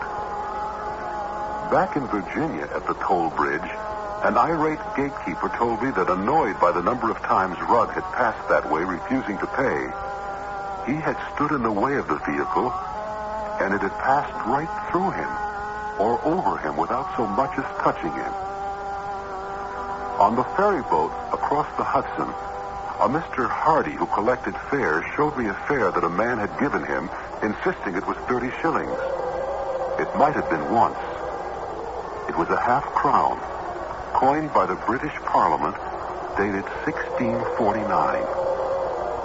Then I knew I had caught up with Peter Rugg again at last. I found him in his rig at the bow of the boat. Greetings, Mr. Rugg. Huh? Oh, yes. You seem familiar, sir. Judge Dunwell. We have met on the road before. That could be possible, sir. May I say that since you are a stranger here, my house is your home. Dame Rugg will be happy to see her husband's friend. Step into my chair, sir, if you will. Move over, Jenny. For the great man. We shall be in Middle Street very shortly. For many reasons, I will take advantage of your kind invitation. I sneaked a glance at my companions. Both were dressed in incredibly old-fashioned garments of fine cloth, but showing great wear. Rugg himself, at least in the face, was little more than skin drawn over the skull and cheekbones. Jenny was so bundled up she suggested only to my sad and horrified eye what her wizened, dried-out face proclaimed.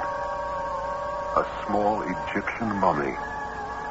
Only Lightfoot looked bigger, sleeker, and more magnificent than ever. This is not Boston, sir. Then mayhap it is New York. How can it be New York, sir, when that place is 200 and more miles from Boston?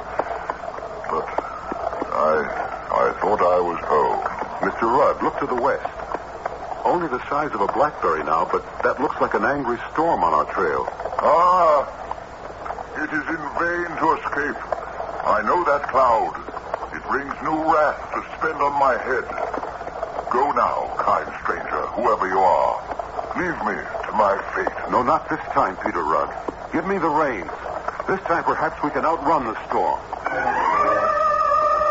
I took them from his slack hand, sliding over him and pushing him back to huddle with his daughter.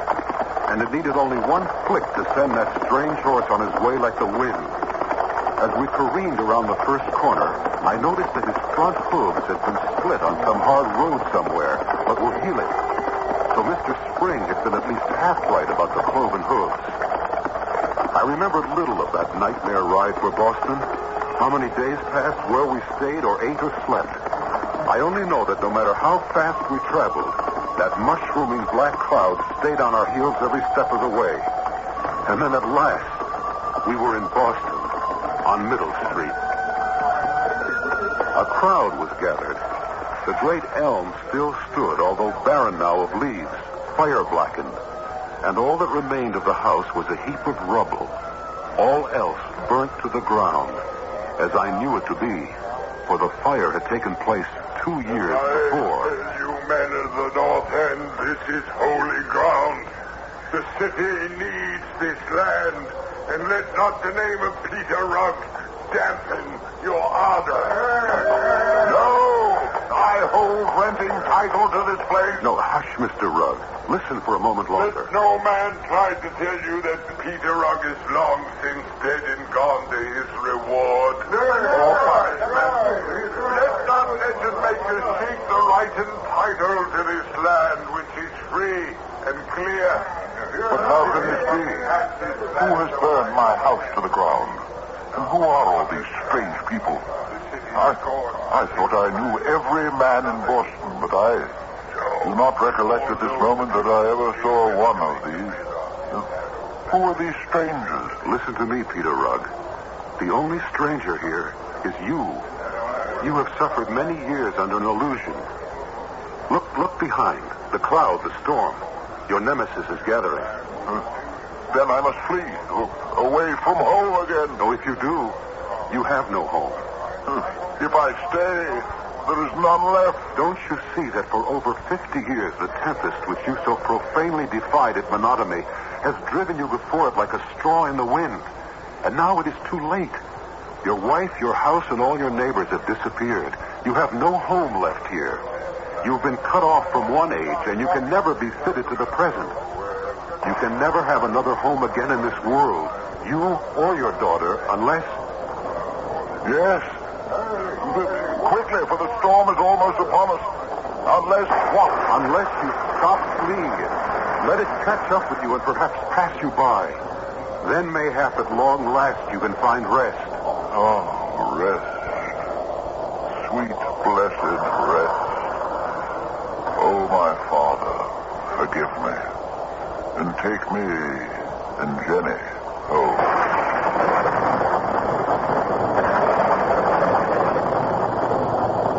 The great black clouds and teeming rain engulfed us all. My last view of Peter Rugg was standing with his arm about his daughter, his face lifted to the rain. And wonder of wonders, at last the child's head, too, was lifted.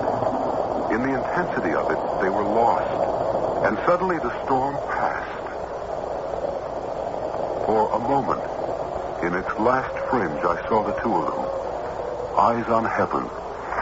And then, as if they had never been, chaise, horse, harness, father and daughter were gone. Where? I do not know. I can only hope home at last.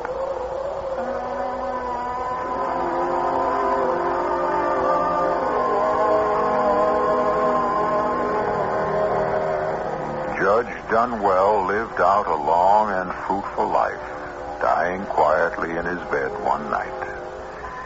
We do not know what his last thoughts were, but certainly one of them must have been that in all the last 40 years of his life, he never again met or heard of Peter Rugg.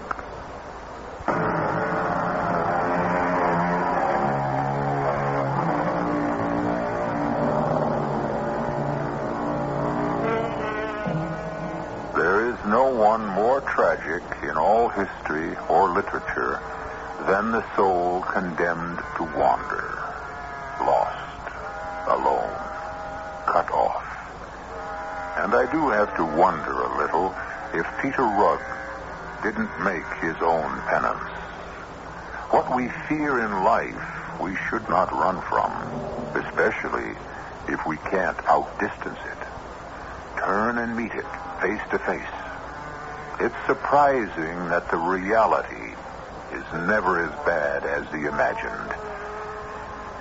Our cast included Michael Tolan, Fred Gwynn, Ann Petoniak, Arnold Moss, and Ian Martin. The entire production was under the direction of Hyman Brown. This is E.G. Marshall inviting you to return to our Mystery Theater for another adventure in the macabre. Until next time, pleasant dreams.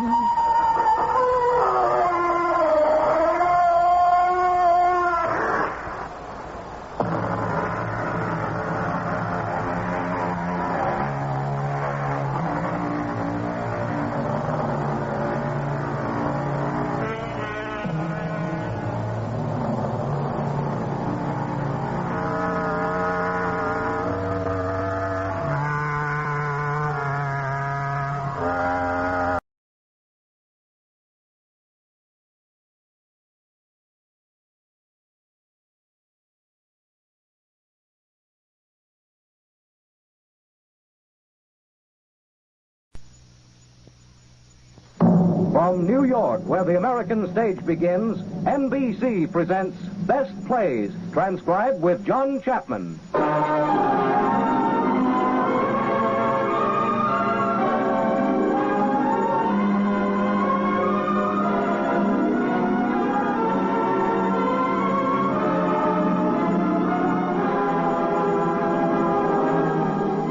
Best Plays, a series of hour-length dramas based on famous theatrical books, begun by the late Burns Mantle, now edited by the distinguished drama critic of the New York Daily News, John Chapman.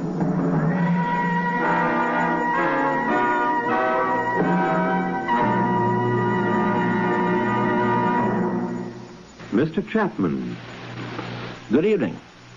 Almost 600 years ago, a man named Geoffrey Chaucer coined a phrase. He couldn't spell very well, apparently, so what he wrote must have sounded to him something like this. Mordre wall out, certain. It wall not file. We've been practicing up on spelling and pronunciation during the last few centuries and have figured out that what Chaucer meant was, murder will out, certainly. It can't miss. And so it can't. It rarely misses in the theater. The season of 1940-41 was an excellent one for murder and for comedy and the best plays of the Broadway theater. Owen Davis had adapted a novel by Francis and Richard Lockridge, Mr. and Mrs. North, about an attractive young couple blundering their way into the detective business, and this play was a hit. Joseph Kesselring wrote another one about murder by the dozen, which he originally titled Bodies in Our Cellar. This turned out to be Arsenic and Old Lace, which had 1,444 performances. Only 6 other plays in the history of the Broadway stage have run longer. In the company on the first night of January 10, 1941, were Boris Karloff, Jean Adair, and other fine comedians. Now, in this best plays performance, we have Mr. Karloff and Donald Cook as two strangely different brothers. Mr. Cook currently is starring in the Broadway hit The Moon is Blue. Our company also includes Jean Adair and Edgar Staley from the original production, and Evelyn Varden as the nice little lady who likes to give all our guests elderberry wine. The performance is beginning.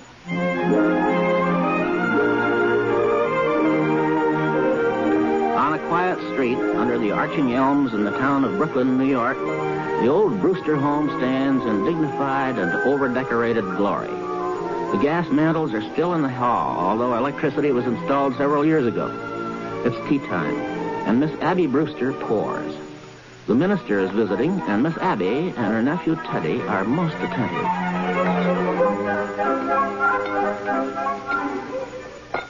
Won't you have another biscuit, Dr. Harper? Oh, no, Miss Abby. I always eat too many of your biscuits just to taste the lovely jam. But you haven't tried the quince. We always put a little apple in with it to take the tartness out. We'll send you over a jar. Teddy, more tea. What? Bully. Miss Abby, I've been meaning to speak to you about your nephew, Mortimer, I mean. Oh, yes, I understand he's taking Elaine to the theater again tonight. Teddy, your brother Mortimer will be here a little later. Delighted. We're so happy it's Elaine that Mortimer takes to the theater with him. Miss Abby, I'll be frank with you. I do not entirely approve your nephew's unfortunate connection with the theater. A drama critic is constantly exposed to the theater, and I fear some of them do develop an interest in it. Well, not Mortimer. You need have no fear of that. Why, Mortimer hates the theater. Really? Oh, yes, he writes awful things about the theater. But you can't blame him, poor boy. He was so happy writing about real estate, which he really knew something about. And then they just made him take this terrible night position. But, as he says, the theater can't last much longer anyway, and in the meantime, it's a living. Oh, now, who do you suppose that is? I'm coming. Oh, hello, Miss Brewster. How are you, Officer Brophy? Come in. Thank you. Oh, afternoon, sir. Sir, what news have you brought me? Colonel, I have nothing to report. Splendid. Thank you, sir. At ease. We've come for the Christmas toys, Miss Brewster. That's a splendid job you men do fixing toys for the children. Yeah, well, it gives us something to do when we sit around the station. You get tired playing cards. Then you start cleaning your gun, and the first thing you know, you've shot yourself in the foot. Teddy, dear, go upstairs and get that big box from your Aunt Martha's room. Delighted. That's right, dear. Up the stairs. How is Mrs. Brophy today? Pneumonia. Oh, I'm sorry to hear that. Oh, she's much better now. A little weak still. Well, I'm going to tell Sister Martha, and she'll bring you over some beef broth for her. And I'll be right back. Oh, don't bother, Miss Abby. You've done so much for her already. Hey, Colonel, you promised not to do that. But I have to call a cabinet meeting to get the release of those supplies. He used to do that in the middle of the night. The neighbors complain about him. Oh, he's quite harmless. Oh, sure. I suppose he does think he's Teddy Roosevelt. It's a shame a nice family like this hatching a cuckoo. The grandfather made $1 million. Patent medicine. Well, Officer Brophy and Dr. Harper. How nice. Hello, Miss Martha. I come to get the Christmas toys. Oh, yes. Teddy's Army and Navy. They wear out. Oh, you're back, Martha. How is poor Mr. Benitsky? Well, dear, it's pretty serious, I'm afraid. The doctor was there. He's going to amputate in the morning. Can we be present? No, dear, I asked him. But he said it's against the rules of the hospital or something. Oh, here's Teddy with the Army and Navy. Oh, thanks, Colonel. This will make a lot of kids happy. What's this? The USS Oregon? Oh, no, Teddy, dear, put it back. But the Oregon goes to Australia. Thank you again, ma'am. Yes, sir, Colonel. Dismissed? Yes, sir. I shall retire to field headquarters.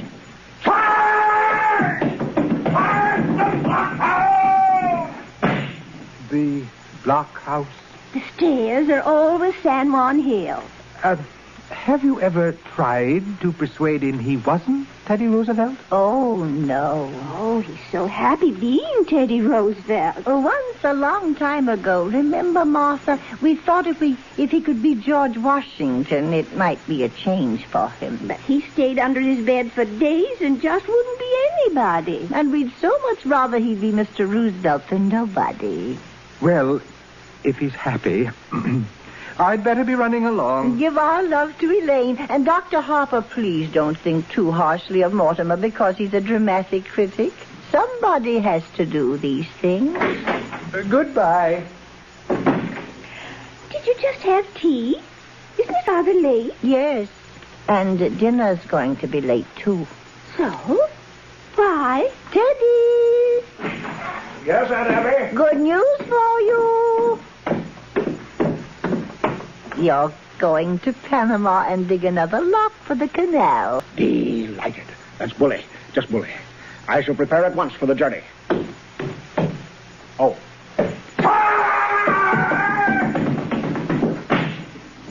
Abby, you mean? Yes, dear.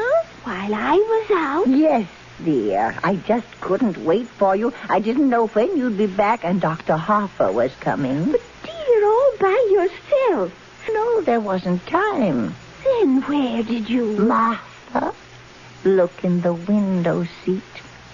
The window seat? Go ahead, dear. Lift the lid. Oh, Abby, isn't it just too delightful? And to think you managed it all by yourself.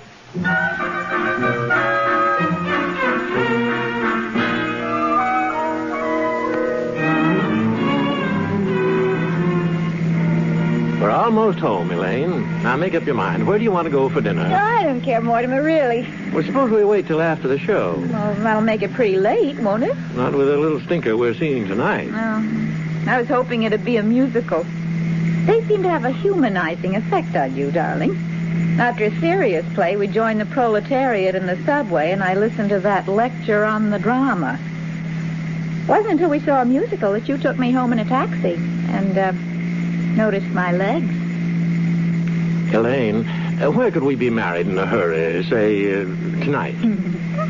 Now, I'm afraid Father will insist on officiating. Now, I'll bet your father could make even the marriage service sound pedestrian. Are you by any chance writing a review of it? Sorry, darling. Occupational disease. Yeah, here we are. The Brewster Mansion. Thanks, darling. Isn't that Teddy at the door? Yes. Well, what's he doing in shorts and a sun helmet? Hello, Mortimer. How are you, Mr. President? Bully, thank you. Just bully. What news have you brought me? Just this. Mr. President behind you. Yes, I know. Isn't it wonderful? Well, goodbye. Where are you off to, Teddy? Panama. Panama's the cellar. He digs locks for the canal down there. Oh, you're very sweet with him. Teddy always was my favorite brother. Favorite? Were there more of you? There's another brother, Jonathan. We don't talk about him. He left Brooklyn very early, by request. Jonathan was the kind of boy who liked to cut worms in two with his teeth. What became of him? I don't know. He wanted to become a surgeon like Grandfather, but he wouldn't go to medical school first, and his practice got him into trouble. Oh. Well, goodbye, darling. I'll run over and say goodnight to Father. Before I go out with you, he likes to pray over me a little. Mm-hmm. I'll be right back. I'll cut across the cemetery. Hello, Mortimer. Oh, hello, Aunt Abby. Did you see my chapter on Thoreau? I want to show it to Elaine. No, I haven't seen it, dear. We thought you'd like a little something before you leave. Martha's getting a piece of the Lady Baltimore cake. Dr. Harper was here to tea. He's concerned about Elaine going to the theater so much. He loved tonight's horror. Murder Will Out. Oh, dear. Well, I think I'll open a bottle of wine. It'll be nice with the cake. Yeah, I can see it all now. The same old thing. When the curtain goes up... where is that chapter? The first thing you'll see, maybe in the window seat, will be a dead body. Sure, just like this one. A dead body.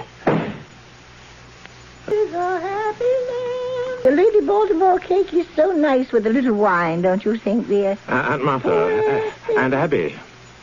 Yes, dear? You told me you were going to make plans for Teddy to go to that sanitarium, Happy Dale. Yes, dear. It's all arranged. Teddy has to sign the papers. He's got to sign them right away. You've got to know sometime. I'm frightfully sorry, but I've got some shocking news for you. Teddy's killed a man. Nonsense, dear. There's a body in that window seat. Yes, dear, we know. Oh, well, you know? Now, Mortimer, just forget about it. Forget you ever saw the gentleman. Forget? We never dreamed you'd peek. But who is he? His name is Hoskins, Adam Hoskins. That's really all I know about him, except that he's a Methodist. Well, what's he doing here? What happened to him? He died. Martha, men don't just get into window seats and die. No, he died first. Well, how? Oh, Mortimer, don't be so inquisitive. The gentleman died because he drank some wine with poison in it. How did the poison get in the wine? Well, we put it in the wine because it's less noticeable. When it's in tea, it has a distinct odor. You put it in the wine? Yes. And I put Mr. Hoskins in the window seat because Dr. Harper was coming.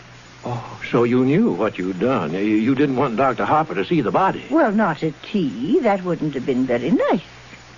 Now you know the whole thing, Mortimer. Just forget about it. I do think Martha and I have the right to our own little secrets. Butter plates, Martha. Butter plates. Yes, of course, dear. Oh, Abby. While I was out, I dropped in on Mrs. Schultz. She's much better. Yes, and she would like us to take Junior to the movies again. Well, we must do that tomorrow or the next day. Yes, but this time we'll go where we want to go.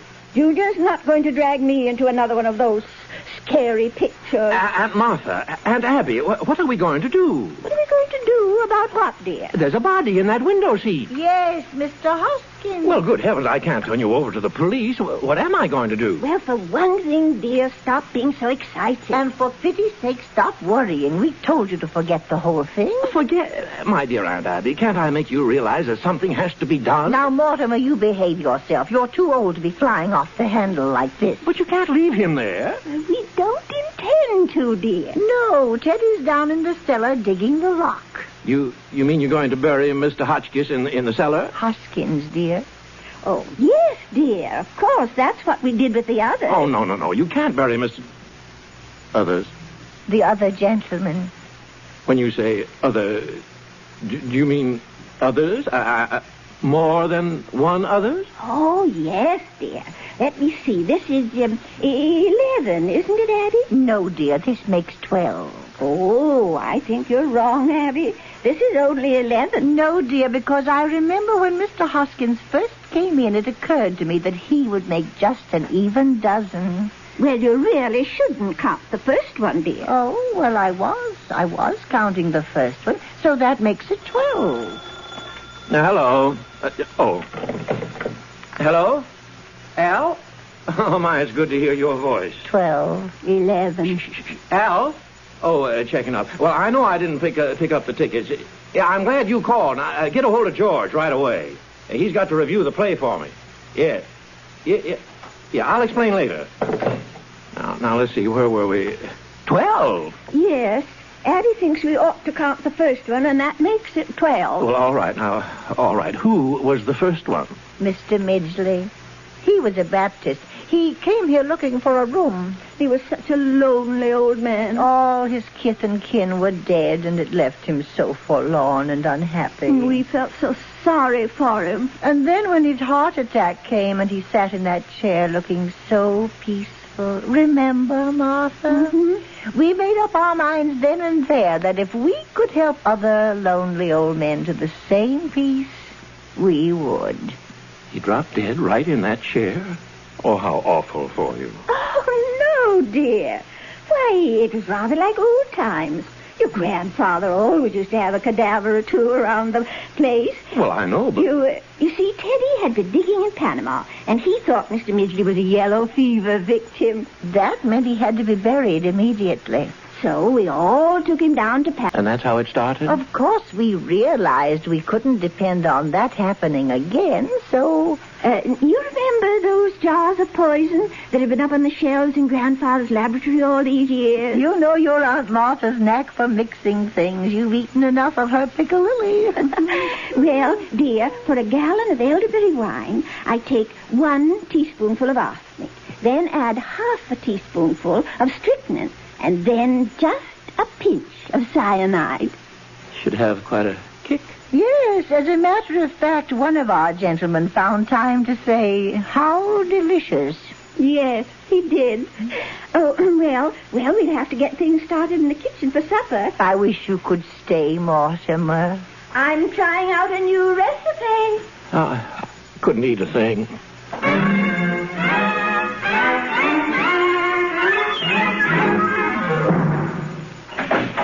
Hello, darling. I keep you waiting. Oh, it's you. You run along home, Elaine. I'll call you up tomorrow. Tomorrow? Well, you know I always call you every day or two. Well, we're going to the theater tonight. Oh, no, we're not. Elaine, something's come up. Now you run along home. What's happened? If we're going to be married... Married? Have you forgotten that not 15 minutes ago you proposed to me? I did? Oh, yeah. Well, as far as I know, that's still on. Now you run along home. Listen, you can't propose to me 1 minute and throw me out of the house the next. Well, I'm not throwing you out of the house, darling. Will you get out of here? You push. Now, you get out, and I'll call you in a few days. Mortimer! Phew. Yeah. Hello, Al. What? George is in Bermuda. Oh, well, get somebody. Get the office boy. You know, the bright one, the one we don't like. All right, then, get the printer. He knows what I write. The third machine from the left. Yeah, but Al, he might turn out to be another John Chapman. Yeah, all right. Was that Elaine, dear? Aunt Martha, Aunt Abby, sit down. But Mortimer... sit down. There. Well, dear? You can't do things like that. Now, I don't know how to explain this to you, but it's not only against the law. It's wrong. It's not a nice thing to do. People wouldn't understand. Abby, we shouldn't have told Mortimer. Well, what I mean is, well, this has developed into a very bad habit. Now, Mortimer, we don't try to stop you from doing things you like to do. I don't see why you should interfere with us. Hello, Al. Oh, all right. Well, all right. I'll see the first act and tear it to pieces. All right. Now, look, I've got to go to the theater, but before I go, will you promise me something? Well, we'd have to know what it was first. Will you do this for me? What do you want us to do? Don't do anything. Don't do anything. Don't let anyone in this house, and leave Mr. Hoskins right where he is. Why? We were planning on holding services before dinner. Services? Certainly. You don't think we'd bury Mr. Hoskins without a full Methodist service, do you? Why, he was a Methodist. Well, can't that wait till I get back? Oh, then you could join us. Oh, you'll enjoy the service, especially the hymns. Remember, Martha, how beautifully Mortimer used to sing in the choir before his voice changed? And remember, you're not going to let anyone in this house while I'm gone. Have you got some paper? Here's some stationery. Will this do? Oh, that'll be fine. I can save time if I write my review on the way to the theater.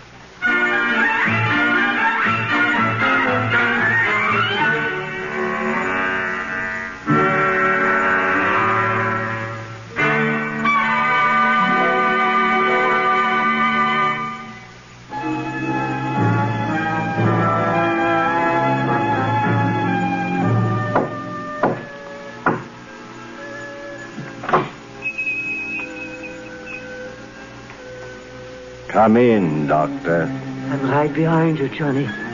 Well, this is the home of my youth. Oh. As a boy, I couldn't wait to escape from this place. Now I'm glad to escape back into it.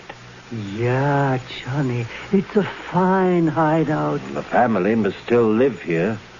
There's something so unmistakably Brewster about the Brewsters. I hope there's a fatted calf awaiting the return of the prodigal. Yeah, I'm hungry. Oh, look, Johnny, a drink. Elderberry wine. A good omen.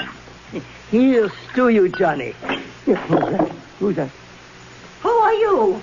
What are you doing here? Why, Aunt Abby, Aunt Martha. It's Jonathan. You get out of here. But I'm Jonathan, your nephew, Jonathan. Oh, no, you're not. You're nothing like Jonathan, so don't pretend you are. You just get out of here. But, Aunt Abby, I am Jonathan.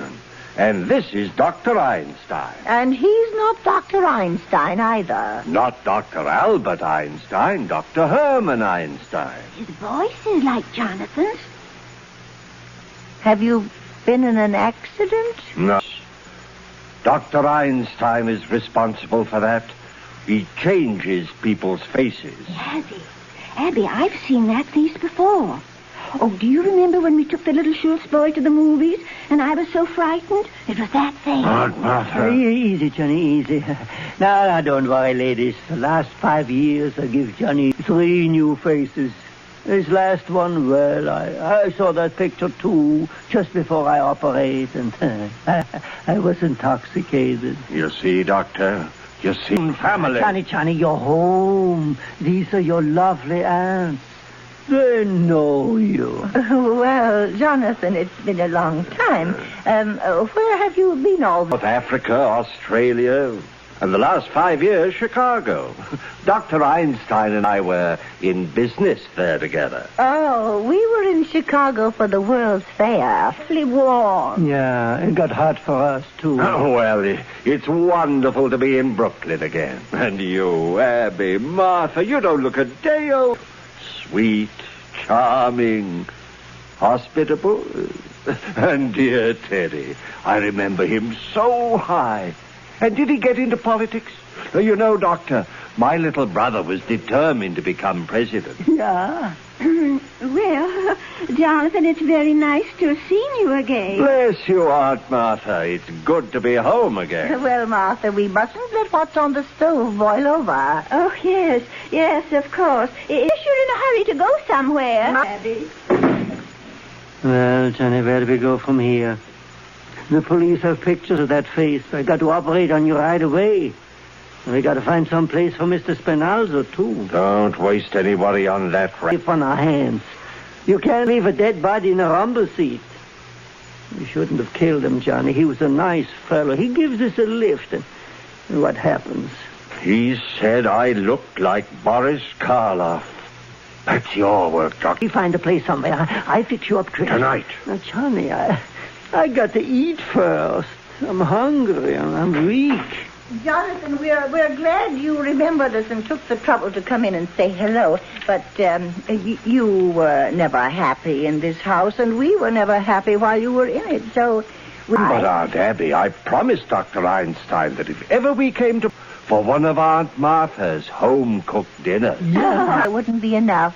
Oh, Abby, it's Thank you, Aunt Martha. We'll stay to dinner. Well, we'll hurry it along. And, Jonathan, if you want to freshen up, why don't you use the washroom in Grandfather's old laboratory? Huh?